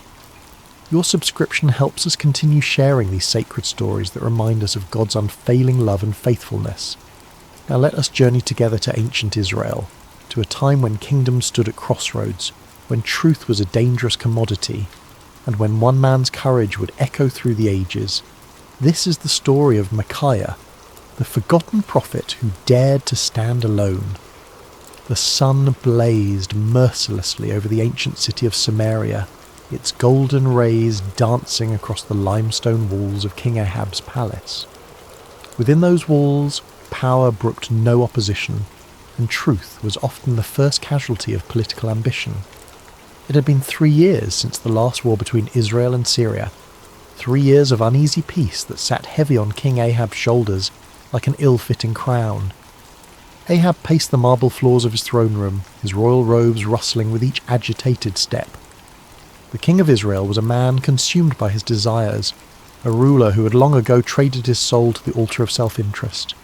His marriage to the foreign princess Jezebel had brought prosperity to his kingdom, but at a cost that would echo through generations. The worship of Baal had infiltrated the very heart of Israel, and the prophets of the Lord had been hunted, killed, or driven into hiding. Yet today something stirred within Ahab's ambitious heart. News had arrived that morning of Syrian movements near Ramoth-Gilead, a strategic city that had once belonged to Israel, but now languished under enemy control. The city's location made it a prize worth fighting for, a gateway that could secure trade routes and strengthen his kingdom's eastern border. As Ahab contemplated this opportunity, word came that King Jehoshaphat of Judah was approaching Samaria with a considerable entourage. Jehoshaphat was everything Ahab was not. A king who sought the Lord's face, who had torn down the high places of idol worship, and who ruled with righteousness as his compass. The irony was not lost on Ahab that he would need the help of such a man to achieve his ambitions. The great doors of the throne room swung open with a resonant boom, and Jehoshaphat entered with the dignity befitting a king of David's lineage. He was a man of medium stature but commanding presence, his beard meticulously groomed, and his eyes holding the wisdom of one who had walked closely with the Almighty. Behind him came his advisors and military commanders, their expressions respectful but cautious, as they entered the domain of Israel's controversial king. "Jehoshaphat, my brother," Ahab called out, his voice echoing through the vast chamber as he descended from his throne. "Welcome to Samaria. Your presence brings honour to my house." The two kings embraced in the customary greeting, though those who knew them well could sense the underlying tension. Jehoshaphat had come seeking alliance, but his heart was troubled by what such an alliance might require of him. "Ahab," Jehoshaphat replied warmly, though his eyes remained watchful. "It has been too long since we have spoken face to face. The Lord has blessed both our kingdoms with peace these past years." "Indeed," Ahab agreed, gesturing toward the laden tables his servants had prepared. "Come, let us feast together and speak of matters that concern us both." The banquet that followed was a spectacle of royal excess. Tables groaned under the weight of roasted meats, exotic fruits, and wine from the finest vineyards. Musicians played softly in the background, while servants moved like shadows, attending to every need. Yet beneath the veneer of celebration, both kings harboured their own purposes. As the evening wore on and the wine loosened tongues, Ahab finally revealed his true intention. Leaning toward Jehoshaphat with the conspiratorial air of old friends, he spoke in measured tones. "My brother, there is a matter that weighs heavily upon my heart," Ahab began, his eyes glinting in the torchlight. "You know that Ramoth-Gilead belongs to us, yet it remains in the hands of the king of Syria. Should we not take back what is rightfully ours?"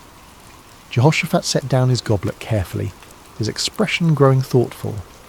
He had anticipated this moment, knowing that Ahab rarely extended hospitality without purpose. The question hung in the air between them like incense, heavy with implication.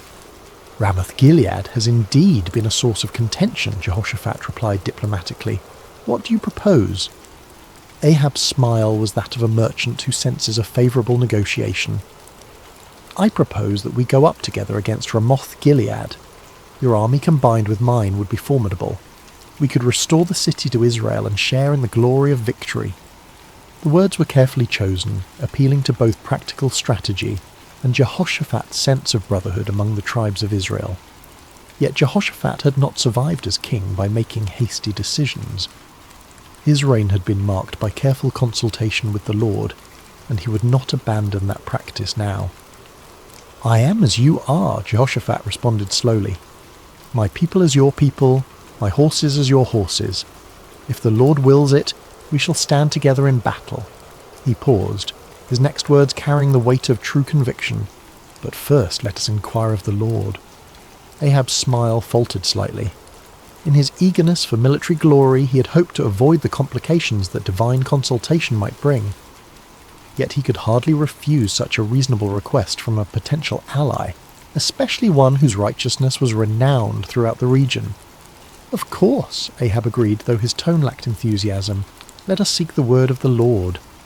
What followed was a demonstration of the spiritual corruption that had infected Ahab's court.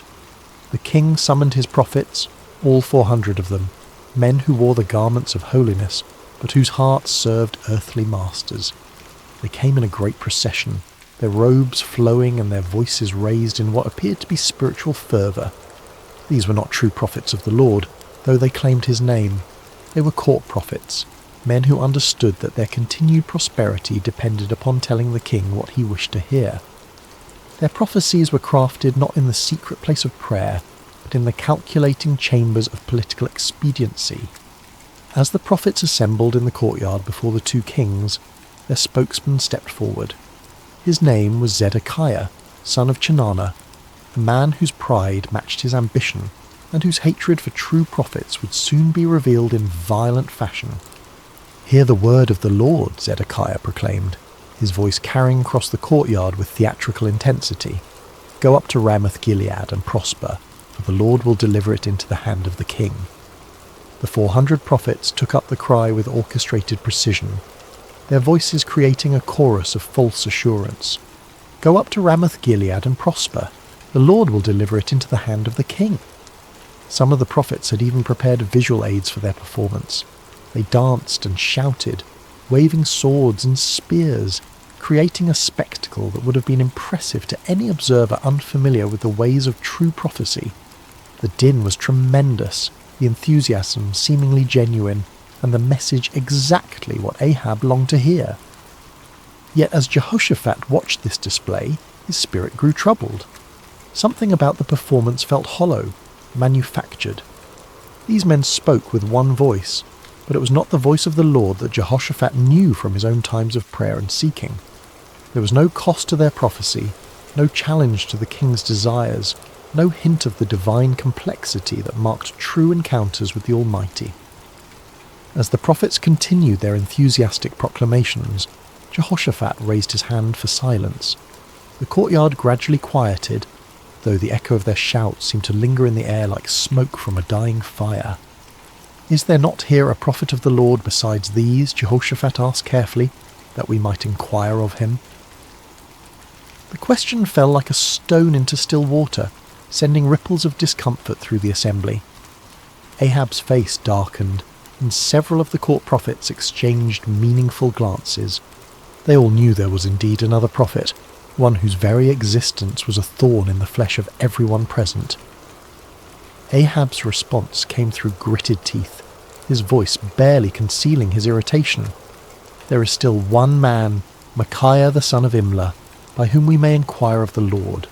But I hate him, for he does not prophesy good concerning me, but evil." The honesty of Ahab's admission was startling in its nakedness.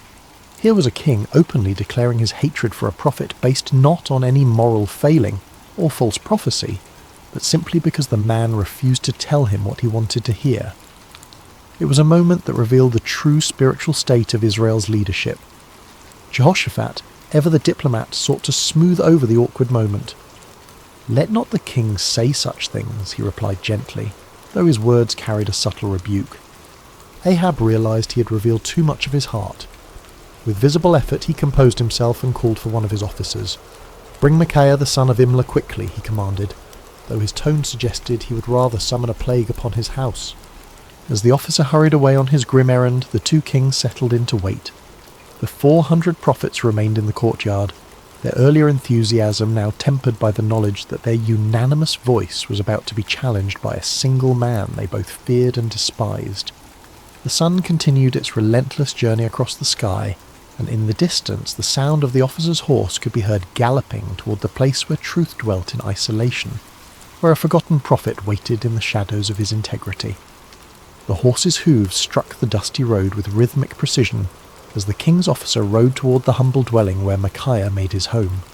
The prophet lived simply, far from the luxury of the royal court, in a stone house that spoke of function rather than ostentation.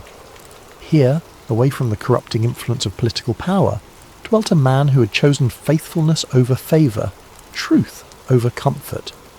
Micaiah son of Imlah was not an imposing figure by earthly standards.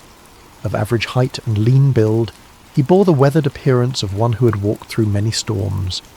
His beard was streaked with silver, and his eyes held the deep weariness of a man who'd spoken unpopular truths for too many years. Yet there was something unbreakable in his demeanour, a quality that suggested he had found his anchor in something far stronger than human approval. When the king's messenger arrived, Micaiah was in his garden, tending to the vegetables that provided much of his sustenance. The prophet lived modestly, supported by the occasional gifts of those few souls who still valued truth above comfort. He had long ago learned to find contentment in simple things, the satisfaction of honest work, the peace of prayer, and the quiet joy of communion with the Almighty. "Micaiah," the officer called out as he dismounted, "the king commands your presence immediately." The prophet looked up from his work, unsurprised. He had sensed in recent days that the Lord was preparing him for something significant. His prayers had been marked by an unusual intensity, and his dreams had been filled with visions he did not yet fully understand. "Very well," Micaiah replied simply, setting aside his tools. "Let me wash and prepare myself." As Micaiah went about the task of making himself presentable for the royal court, the officer felt compelled to share information that might save the prophet from making a costly mistake. The man had witnessed what happened to those who crossed King Ahab, and despite his loyalty to the crown, he possessed enough humanity to feel concern for this solitary figure. "Listen to me, Micaiah," the officer said, his voice dropping to a confidential tone. "The words of the prophets declare good to the king with one mouth. Let your word be like the word of one of them, and speak favourably." It was well-intentioned advice, offered by a man who understood the political realities of Ahab's court. The officer had seen the 400 prophets deliver their unanimous message of victory and prosperity. He knew that Micaiah's reputation for speaking uncomfortable truths could lead to imprisonment, exile, or worse. In his mind, he was offering the prophet a lifeline, a chance to align himself with the majority and avoid the consequences of standing alone. Micaiah paused in his preparations, considering the messenger's words. The offer was clear: conform, agree with the crowd, tell the king what he wants to hear, and enjoy the benefits of royal favour. It would be so easy, so practical, so utterly reasonable by every human measure. But as Micaiah looked into the officer's earnest face, he felt the familiar stirring of the spirit within him, that unmistakable presence that had guided him through decades of faithful service. The Lord had not called him to an easy path, but he had never failed to provide strength for the journey. "As the Lord lives," Micaiah replied with quiet dignity, "whatever the Lord says to me, that I will speak." The words hung in the air between them, a declaration of absolute commitment that left no room for compromise. The officer's face showed his disappointment and concern, but he knew better than to argue further. He had delivered his warning. What the prophet did with it was beyond his control. The journey back to Samaria was made in relative silence, the officer pondering the stubborn integrity of his passenger, while Micaiah prayed and prepared his heart for whatever lay ahead. As they approached the city, the prophet could see the banners of both Israel and Judah flying from the palace walls, confirming his suspicion that this summons involved more than a routine consultation. The palace courtyard was a scene of controlled chaos when they arrived. Servants scurried about preparing for what appeared to be an important gathering, while guards stood at attention in their finest armour. The 400 prophets were still present, clustered in small groups and speaking in hushed tones. Their earlier enthusiasm had given way to a more subdued attitude, though their confidence in their message remained unshaken. As Micaiah dismounted and followed the officer toward the throne room, he could feel the weight of many eyes upon him. Some looks were curious, others hostile, and a few held the barely concealed contempt of those who viewed his independence as a personal affront. He had grown accustomed to such reactions over the years, understanding that his very presence served as an uncomfortable reminder of the spiritual compromise that permeated the court. The great doors opened before them, revealing the opulent throne room where Kings Ahab and Jehoshaphat waited. The contrast between the two rulers was immediately apparent even to a casual observer. Ahab sat upon his throne with the restless energy of a man driven by ambition, his fingers drumming impatiently on the armrest. Jehoshaphat, seated in a chair of equal honour nearby, maintained the composed dignity of one accustomed to seeking divine guidance before making important decisions. "Ah, Micaiah," Ahab said as the prophet entered, his tone carrying forced joviality that fooled no one. "At last, our final consultant arrives." Micaiah approached the throne with measured steps, neither hurrying to show deference nor dawdling to display defiance. He had learned long ago that in the presence of earthly power, his allegiance belonged to a higher authority. When he reached the appropriate distance, he bowed respectfully but not obsequiously, acknowledging the king's position without compromising his own integrity. "You summoned me, your majesty," Micaiah said simply, his voice carrying clearly through the chamber. King Jehoshaphat studied the prophet with interest. He had heard reports of Micaiah's reputation for uncompromising honesty, and after witnessing the theatrical performance of the 400 prophets, he was eager to hear from someone who might offer a different perspective. Ahab leaned forward on his throne, his eyes fixed on the solitary figure before him. "Micaiah, shall we go to war against Ramoth-Gilead, or shall we refrain?" It was the same question that had been posed to the 400 prophets, the same inquiry that had produced such enthusiastic unanimity. Now it fell upon the shoulders of one man who stood alone, without allies or supporters, facing the combined expectation of two kings and their assembled courts. The moment stretched taut with anticipation. Everyone present understood that they were witnessing something significant, though few could have predicted the drama that was about to unfold. In the silence, Micaiah felt the familiar stirring of the spirit, but what came first was not the word of the Lord, but something altogether unexpected. What happened next would be remembered and debated for generations to come. Micaiah, the prophet known for his uncompromising honesty, looked directly at King Ahab and delivered exactly the message the king wanted to hear. "Go up and prosper," Micaiah declared, his voice carrying throughout the throne room, "for the Lord will deliver it into the hand of the king." A murmur of surprise rippled through the assembled court. The 400 prophets exchanged glances of confusion and perhaps a touch of irritation. Here was the man they had feared would contradict their unanimous verdict, and instead he was confirming their prophecy word for word. Some of them smiled with what they imagined was vindication, while others seemed puzzled by this unexpected development. But King Ahab was no fool.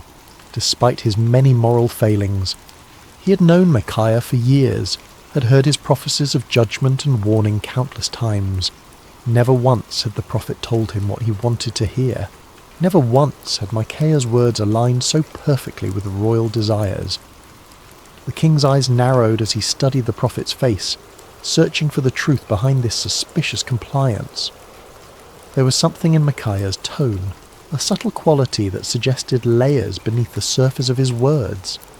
It was the same tone a parent might use when agreeing with a child's obviously foolish plan, allowing them to proceed while knowing full well what the consequences would be. King Jehoshaphat, too, sensed that something was amiss, though he remained silent, observing the interaction with keen interest. "How many times shall I make you swear," Ahab said slowly, his voice carrying a warning, "that you tell me nothing but the truth in the name of the Lord?" It was a remarkable moment. Here was a king who had just received exactly the prophecy he desired, yet his own conscience convicted him that it could not be genuine.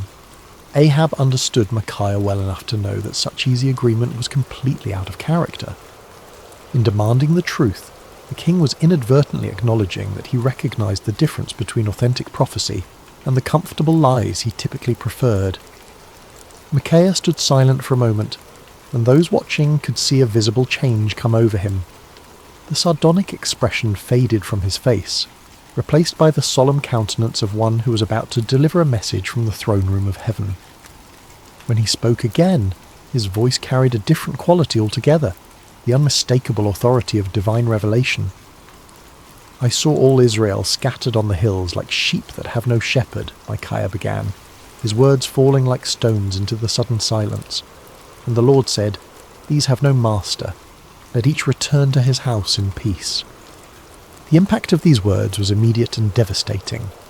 The vision was clear to everyone present.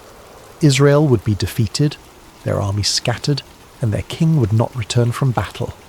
It was a prophecy of military disaster and royal death, delivered with the calm certainty of one who had seen beyond the veil of earthly circumstances. King Ahab's face flushed with anger, but beneath the rage was something that looked remarkably like fear. He turned to Jehoshaphat with the bitter satisfaction of one whose worst expectations have been confirmed.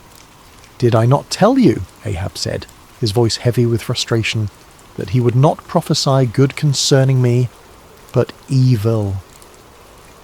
But Micaiah was not finished. The Spirit of the Lord had opened his eyes to see into the very council chambers of heaven, and what he had witnessed there needed to be shared, regardless of the consequences. The prophet's voice took on an even more solemn tone as he continued. "Therefore hear the word of the Lord," Micaiah declared, his words cutting through the tension in the room like a sword. "I saw the Lord sitting on his throne, and all the host of heaven standing by, on his right hand and on his left." The court fell absolutely silent. Even the most worldly and cynical among them recognized that they were hearing something extraordinary. This was not the political manoeuvring they were accustomed to, nor the comfortable reassurances of the court prophets. This was a glimpse into eternal realities, a revelation of divine purpose that transcended human understanding. "And the Lord said," Micaiah continued, "Who will persuade Ahab to go up, that he may fall at Ramoth-Gilead?" So one spoke in this manner, and another spoke in that manner. Then a spirit came forward and stood before the Lord and said, "I will persuade him." The Lord said to him, "In what way?" And he said, "I will go out and be a lying spirit in the mouth of all his prophets." And the Lord said, "You shall persuade him and also prevail. Go out and do so." The revelation was staggering in its implications. Micaiah was claiming that the Lord himself had allowed, indeed, had orchestrated, the deception that had been proclaimed by the 400 prophets. It was a divine judgment in the form of false prophecy, a spiritual trap set for a king who had repeatedly chosen lies over truth. Therefore, Micaiah concluded with inexorable logic, "Look, the Lord has put a lying spirit in the mouth of all these prophets of yours, and the Lord has declared disaster concerning you." The silence that followed was deafening. Every person present was forced to grapple with the implications of what they had heard. The 400 prophets found themselves accused not merely of error, but of being unwitting instruments of divine deception. The kings faced the terrifying possibility that their carefully planned military campaign was actually a trap set by the Almighty himself. But the silence was short-lived. Zedekiah, the spokesman for the 400 prophets, was a man of considerable pride and ambition. He had built his reputation on his supposed connection to the divine, and Micaiah's words threatened not only his credibility but his entire worldview. The accusation that he had been deceived by a lying spirit was more than he could bear. With a roar of rage, Zedekiah strode across the throne room until he stood face to face with Micaiah. The contrast between them was striking. Zedekiah in his fine robes and carefully groomed appearance, representing the comfortable religiosity of the court, facing Micaiah in his simple garments, embodying the uncompromising voice of authentic prophecy. "Which way did the Spirit from the Lord go from me to speak to you?" Zedekiah demanded, his voice shaking with fury. It was a desperate attempt to challenge Micaiah's authority, to suggest that if anyone possessed a connection to the divine, it was surely the spokesman for 400 prophets rather than this isolated troublemaker. But before Micaiah could respond, Zedekiah's anger overwhelmed his judgment entirely. The sound of the slap echoed through the throne room like a thunderclap. Zedekiah had struck Micaiah across the face with sufficient force to stagger the prophet, leaving a red mark on his cheek that would serve as a visible reminder of what it cost to speak truth in the face of comfortable lies. The act of violence hung in the air like a poisonous cloud. No one moved or spoke, shocked by the sudden transition from theological debate to physical assault. Micaiah slowly straightened, touching his cheek where Zedekiah's hand had left its mark. When he looked up, there was no anger in his eyes, no desire for retaliation. Instead, there was a sadness that seemed to encompass not only his immediate situation, but the entire spiritual state of the nation. "Indeed," Micaiah said quietly, his voice carrying, despite its gentle tone, You shall see on that day when you go into an inner chamber to hide. It was both prophecy and promise. The day would come when Zedekiah's false confidence would crumble, when the reality of divine judgment would force him to seek shelter from the consequences of his deception. The words carried the weight of inevitable fulfillment, spoken not in anger, but with the sorrowful certainty of one who had seen the future and found it tragic. King Ahab had heard enough. The prophet's words had struck too close to uncomfortable truths, had challenged too directly the comfortable illusions upon which he had built his reign. The vision of divine deception, the prophecy of military disaster, the humiliating suggestion that his 400 prophets were unwitting instruments of judgment, all of it combined to create a rage that demanded immediate action. "Take Micaiah," the king commanded, his voice sharp with fury, "and return him to Ammon, the governor of the city, and to Joash the king's son, and say, 'Thus says the king, put this fellow in prison, and feed him with bread of affliction and water of affliction until I come in peace.'" The order was both punishment and insurance policy. By imprisoning Micaiah until his safe return from battle, Ahab was attempting to nullify the prophecy through royal decree. It was a desperate act of defiance against divine judgment, a futile attempt to bind the word of the Lord with chains and prison walls. But Micaiah was not finished. Even as the guards moved toward him, even as the shadow of imprisonment fell across his path, the prophet had one final word to speak. His voice rang out across the throne room with the clarity of absolute conviction. "If you ever return in peace, the Lord has not spoken by me." The words were a direct challenge to royal authority, a public declaration that put Micaiah's credibility as a prophet on the line. He was essentially saying that if Ahab returned safely from battle, then everyone present should conclude that Micaiah was a false prophet deserving of death. It was the ultimate expression of confidence in the word he had received from the Lord. But Micaiah was not content to let his challenge rest with the immediate audience. Looking around the throne room at the assembled courtiers, nobles and servants, he raised his voice even louder. "Mark it, all you people." It was a call to witness, an appeal to everyone present to remember this moment and test the validity of his prophecy against future events. The prophet was willing to stake everything, his reputation, his freedom, possibly his life, on the truth of what he had spoken. It was a level of certainty that transcended human confidence and entered the realm of divine assurance. As the guards seized Micaiah's arms and began to lead him away, the throne room erupted in a buzz of conversation. Some whispered among themselves about the prophet's boldness, others debated the implications of his vision, and still others tried to process the dramatic confrontation they had just witnessed. Through it all, the 400 prophets maintained their uncomfortable silence, uncertain how to respond to accusations that struck at the very heart of their prophetic claims.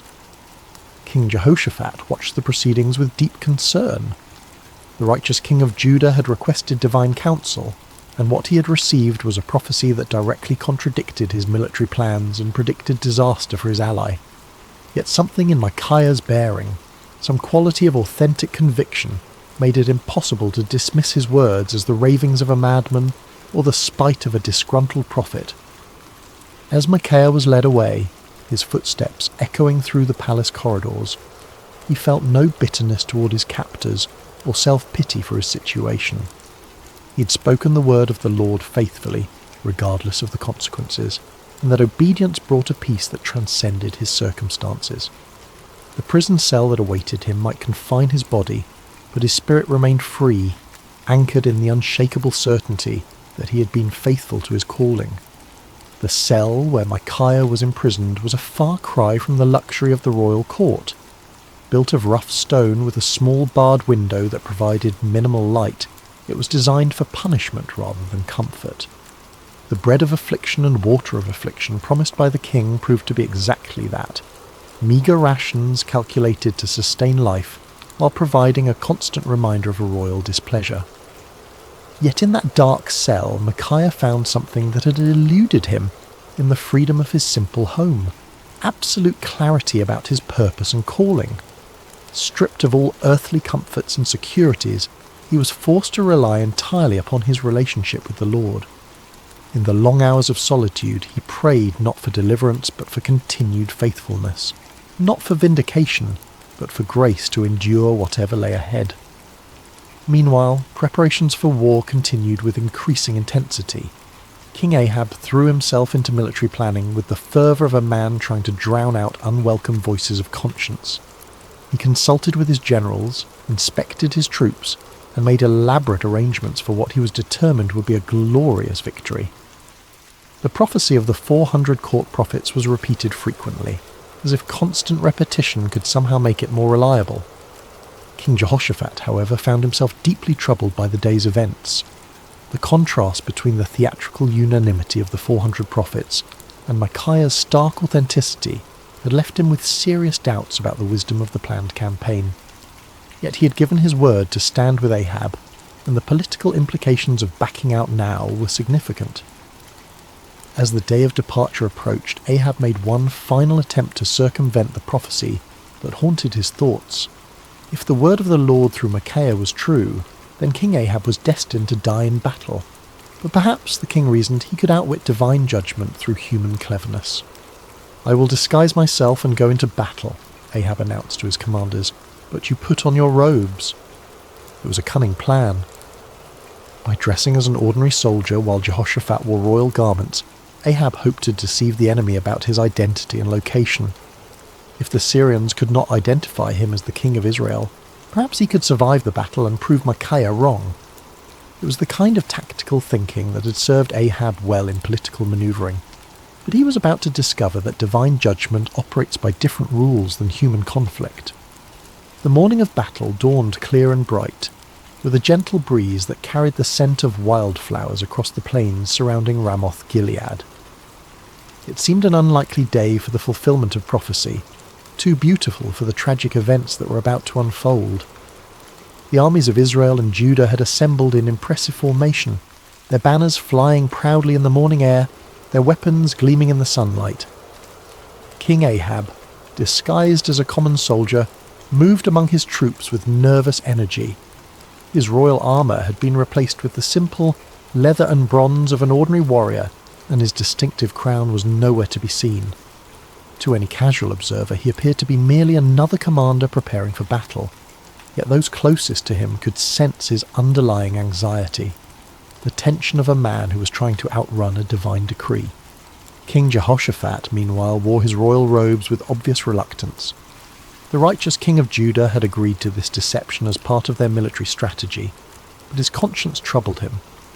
The memory of Micaiah's words weighed heavily on his mind, and he found himself offering frequent prayers for divine protection and guidance. The Syrian army was formidable, well-trained and confident in their ability to defend their territory. Their king had given specific instructions to his 32 chariot commanders: fight with no one small or great, but only with the king of Israel. It was a strategic decision based on the understanding that killing or capturing the enemy king would effectively end the battle and secure victory. As the two armies faced each other across the field of battle, the air was thick with tension and anticipation. Horses stamped impatiently, armour creaked as soldiers shifted their weight, and commanders made final adjustments to their battle plans. In the distance, the walls of Ramoth Gilead stood as silent witness to the conflict that was about to determine its fate. The battle began with the thunderous clash of armies colliding, the sound of metal against metal mixing with the shouts of warriors and the screams of the wounded. Chariots raced across the battlefield like instruments of divine wrath, their wheels churning up clouds of dust that obscured vision and added to the chaos of combat. For a time, it seemed as though Ahab's strategy might succeed. Hidden among his soldiers, the disguised king fought with the desperation of a man who believed his life depended on remaining unrecognized.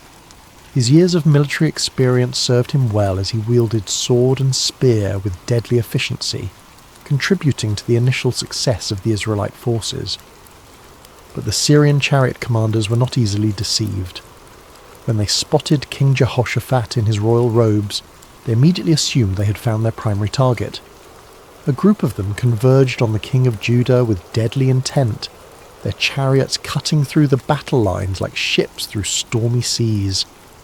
"Surely it is the King of Israel," they shouted to one another as they closed in on Jehoshaphat. The king of Judah found himself surrounded by enemy chariots, their occupants preparing to capture or kill what they believed to be their primary objective. In that moment of extreme danger, Jehoshaphat did what he had learned to do throughout his reign. He cried out to the Lord for deliverance. "Help me, O Lord," Jehoshaphat called out, his voice carrying above the din of battle. What happened next was a clear demonstration of divine intervention. As Jehoshaphat's cry reached heaven, the Lord moved the hearts of the Syrian commanders in an unexpected way. Something about the king's appearance or manner suddenly convinced them that this was not their intended target after all. "It is not the King of Israel," one of them declared, and just as quickly as they had converged upon Jehoshaphat, they turned away to search for their real quarry elsewhere on the battlefield. Meanwhile, across the chaos of combat, King Ahab continued his desperate masquerade. His disguise had served him well throughout the morning, allowing him to participate in the battle without attracting the special attention of enemy forces. For a brief moment it seemed as though human cunning might indeed triumph over divine decree. But the Lord's purposes are not thwarted by earthly schemes, no matter how cleverly conceived. As the battle raged on, a Syrian soldier drew his bow at random, not aiming at any particular target, but simply shooting into the mass of enemy forces. It was the kind of arrow that soldiers loose when they cannot see clearly, through the dust and confusion of battle, hoping to strike something useful, but with no specific intent. The arrow flew through the air with the invisible guidance of divine providence. It passed over the heads of common soldiers, sailed between the wheels of racing chariots, and found its mark with the precision of perfect justice. The bronze point struck King Ahab between the joints of his armour, penetrating the one gap in his defences that his disguise could not protect. The king felt the arrow's impact like a thunderbolt, the sudden sharp pain followed by the warm spread of blood across his chest. He looked down in shock to see the Syrian arrow protruding from his body, its shaft trembling with the force of impact. In that instant, Ahab understood with perfect clarity that no amount of human cleverness could circumvent the word of the Lord. "I am wounded," the king cried out to his chariot driver, his voice tight with pain and the dawning realization of his doom. "Turn around and carry me out of the battle." The chariot driver, a loyal servant who had recognized his disguised king despite the common soldier's garb, immediately began maneuvering toward the edge of the battlefield. But extricating themselves from the chaos of combat proved more difficult than anticipated. The battle had intensified throughout the day, and enemy forces blocked many of the potential escape routes. As they struggled to retreat, King Ahab's condition continued to deteriorate. The arrow had found a vital spot, and blood flowed freely from the wound despite his attempts to stanch it. Yet with grim determination, the king remained propped up in his chariot, unwilling to let his army see him fall. His presence, even in his wounded state, served to encourage the Israelite forces and maintain their fighting spirit. The battle raged from morning until evening, the outcome hanging in the balance as both sides fought with desperate intensity. But as the sun began to set, painting the sky in shades of red that seemed to mirror the blood spilled on the battlefield below, King Ahab's strength finally gave out. The disguised king, who had tried to outwit divine judgment, slumped forward in his chariot, his life ebbing away with each laboured breath. As word of the king's condition spread through the ranks, the cry went up that would fulfill Micaiah's prophecy with devastating accuracy. Every man to his city, and every man to his own country. The army of Israel, leaderless and demoralized, began to scatter across the hills just as the prophet had foreseen. Like sheep without a shepherd, they abandoned their positions and fled toward home, their dreams of victory dissolving into the nightmare of defeat. King Ahab died as the sun set over Ramoth-Gilead, his blood pooling in the bottom of his chariot. The man who had spent his reign choosing comfortable lies over uncomfortable truths had finally encountered a reality that no amount of deception could alter. The word of the Lord, spoken through his faithful prophet, had been fulfilled to the letter. News of King Ahab's death spread quickly through the land, carried by the scattered remnants of his army and the merchants who followed military campaigns.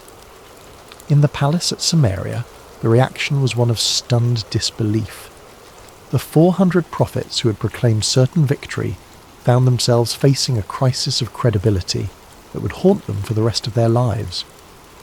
In his prison cell, Micaiah heard the news with a mixture of sadness and vindication. He had taken no pleasure in prophesying disaster, had felt no joy in predicting the death of his king. Yet the fulfillment of his prophecy served as a powerful reminder that the word of the Lord does not return void, regardless of how unwelcome it might be to human ears. When the guards came to release him from prison, Micaiah emerged into the daylight a changed man. His body bore the marks of his confinement. He was thinner, paler, and bore the lines of one who had endured hardship. But his spirit was unbroken, perhaps even strengthened by his ordeal. He had spoken truth in the face of overwhelming opposition, had maintained his integrity under pressure, and had been vindicated by the very events that had brought tragedy to the kingdom. The political ramifications of Ahab's death were immediate and far-reaching. His son Ahaziah ascended to the throne, inheriting a kingdom shaken by military defeat and spiritual confusion. The influence of Queen Jezebel remained strong, but the dramatic fulfillment of Micaiah's prophecy had dealt a severe blow to the credibility of the Baal-worshipping establishment. Zedekiah, the false prophet who had struck Micaiah in the throne room, found himself in an impossible position. His confident predictions of victory had been thoroughly discredited, and his authority as a spokesman for the divine had been shattered. The inner chamber where he sought to hide, just as Micaiah had prophesied, became both a physical and spiritual reality as he struggled to come to terms with the magnitude of his error. The other court prophets faced similar crises of confidence. Their unanimous declaration of victory had been revealed as the lying spirit Micaiah had warned about, and their reputations lay in ruins. Some of them quietly retired from public life, while others attempted to reinvent themselves as followers of different deities. None of them could escape the uncomfortable truth that they had been deceived, and had, in turn, deceived others. King Jehoshaphat returned to Jerusalem a wiser and more cautious man. His alliance with Ahab had nearly cost him his life, and the experience had taught him valuable lessons about the importance of seeking genuine divine guidance rather than accepting comfortable confirmations of predetermined plans.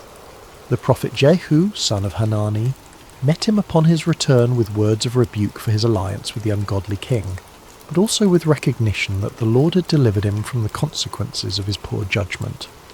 Throughout the kingdom, people began to reassess their understanding of prophecy and divine revelation. The dramatic contrast between the false assurances of the 400 prophets and the accurate warnings of the solitary Micaiah had provided a vivid lesson in discernment. Many began to understand that true prophecy was not measured by its popularity or its agreement with human desires, but by its faithfulness to the word and character of the Lord. Years passed, and the story of Micaiah's stand against the 400 false prophets became one of the most remembered episodes in the history of Israel. Parents told it to their children as an example of courage and integrity, while religious teachers used it to illustrate the difference between true and false prophecy. The tale grew in significance with each telling, not because it was embellished, but because its lessons proved to be timeless and universal. The first and most obvious lesson was about the cost of speaking truth. Micaiah had paid a heavy price for his faithfulness: imprisonment, isolation, and the hostility of the powerful. Yet his willingness to endure these hardships had ultimately served a greater purpose, preserving the integrity of prophetic ministry and providing a clear example of what it meant to fear God rather than man. His story became a source of encouragement for future generations of prophets and faithful believers who found themselves standing alone against popular opinion. The second lesson concerned the danger of groupthink and manufactured consensus. The 400 prophets had created an impressive display of unanimity, but their agreement had been based on political expediency rather than divine revelation. Their story served as a warning about the seductive power of majority opinion and the importance of seeking truth, even when it contradicted popular sentiment. The comfort of belonging to the crowd, they learned, was no substitute for the sometimes lonely path of authentic faith. The third lesson was perhaps the most theologically complex. the reality that God sometimes allows deception as a form of judgment. The lying spirit that had influenced the false prophets was not an independent force, but an instrument of divine justice, permitted by the Lord as part of his sovereign plan. This aspect of the story forced believers to grapple with difficult questions about the nature of divine sovereignty and human responsibility, helping them develop a more mature understanding of how God works in the world.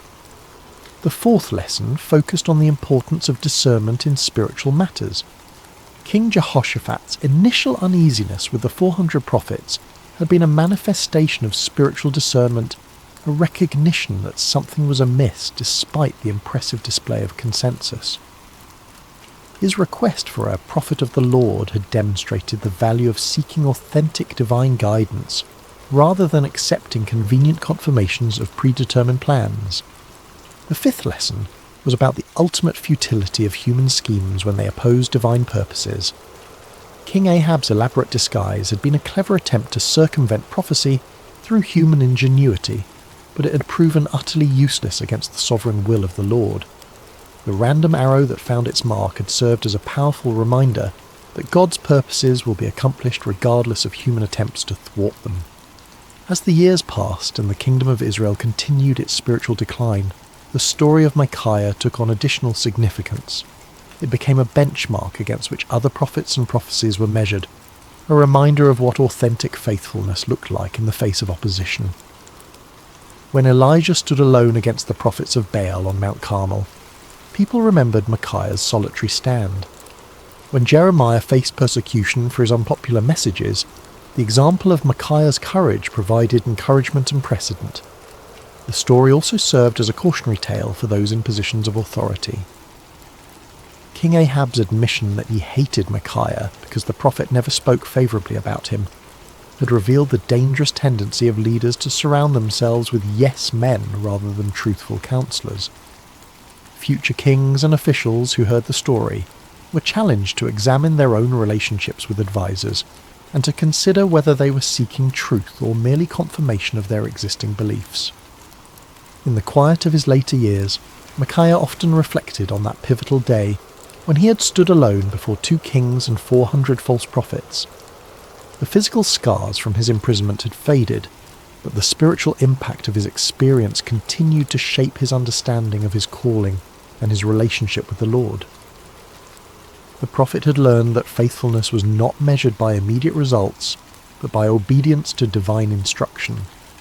His warning had not prevented the battle or saved King Ahab's life, but it had preserved the integrity of prophetic ministry and provided a clear demonstration of the difference between true and false revelation.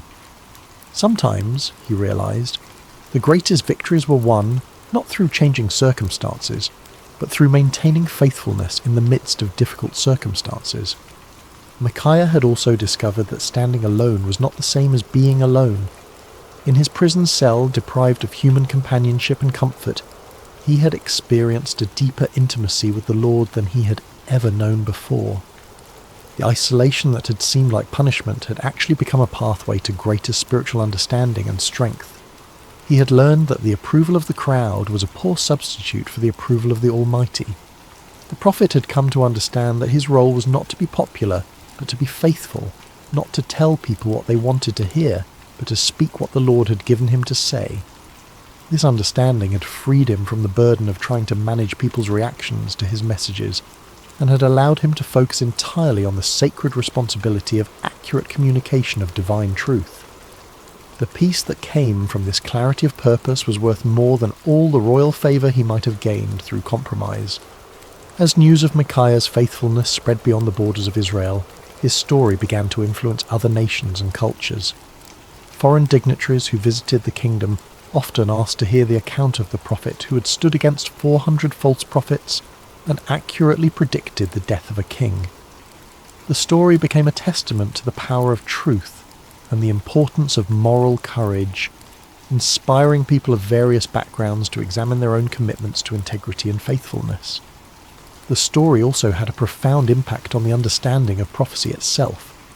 Future generations would use Micaiah's example as a standard for evaluating prophetic claims, recognizing that true prophecy was characterized by faithfulness to the Lord's character and purposes rather than by popular appeal or immediate gratification.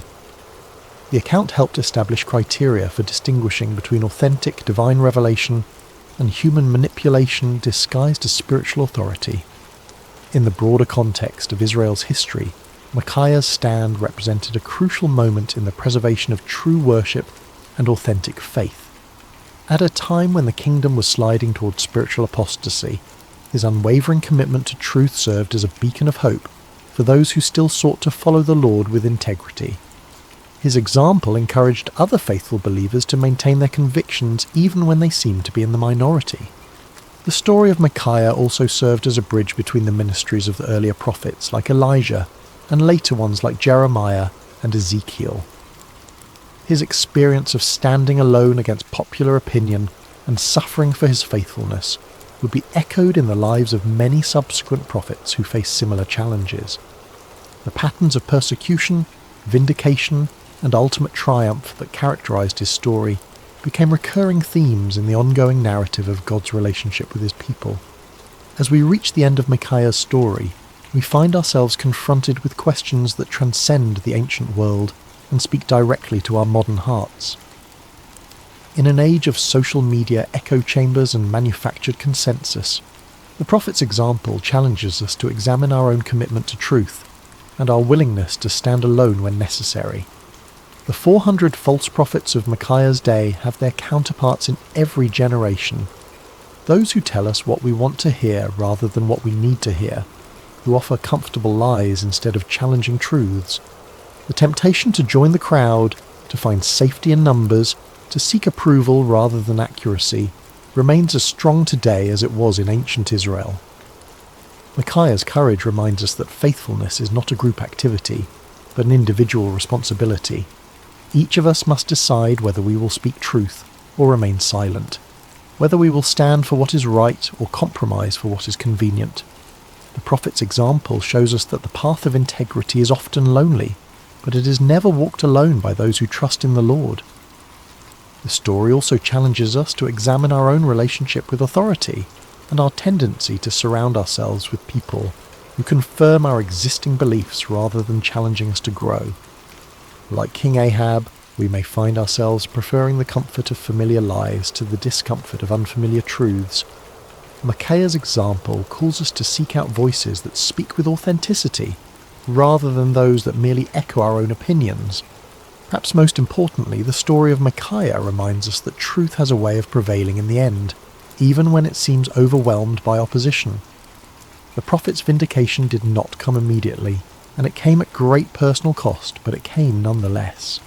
His example encourages us to trust in the ultimate triumph of truth, and to remain faithful even when the outcome is uncertain. In our own lives, we may face moments when we are called to be like Micaiah, to stand alone against popular opinion, to speak uncomfortable truths, to choose faithfulness over favour. When those moments come, may we remember the forgotten prophet who found his courage not in the approval of men, but in the approval of his God. The story of Micaiah teaches us that true strength is not found in numbers, but in conviction, that real courage is not the absence of fear, but the willingness to do what is right despite our fears, and that lasting victory comes not from avoiding conflict, but from maintaining integrity in the midst of it. As you close your eyes tonight and drift towards sleep, may you carry with you the quiet courage of Micaiah, the man who dared to stand alone because he knew he was not truly alone. May his example inspire you to speak truth with love, to stand for what is right with humility, and to trust in the ultimate triumph of God's purposes even when the immediate circumstances seem overwhelming. In a world that often rewards conformity and punishes authenticity, may you find the strength to be like Micaiah, faithful, courageous, and true. For in the end, it is not the approval of the crowd that matters, but the approval of the one who sees all hearts and knows all truths. The forgotten prophet's story ends, but its echo continues in every heart that chooses truth over comfort, courage over convenience, and faithfulness over favour. May that echo sound clearly in your own life, guiding you toward the kind of integrity that leaves a lasting legacy long after the voices of the crowd have faded into silence. Rest well, dear friends, and may your dreams be filled with the peace that comes from knowing you serve a God who honours faithfulness, rewards courage, and never abandons those who trust in him. The story of Micaiah reminds us that in God's kingdom, standing alone with truth is always better than standing with the crowd in deception. Sleep peacefully, knowing that like Micaiah, you're never truly alone when you walk in the light of divine truth.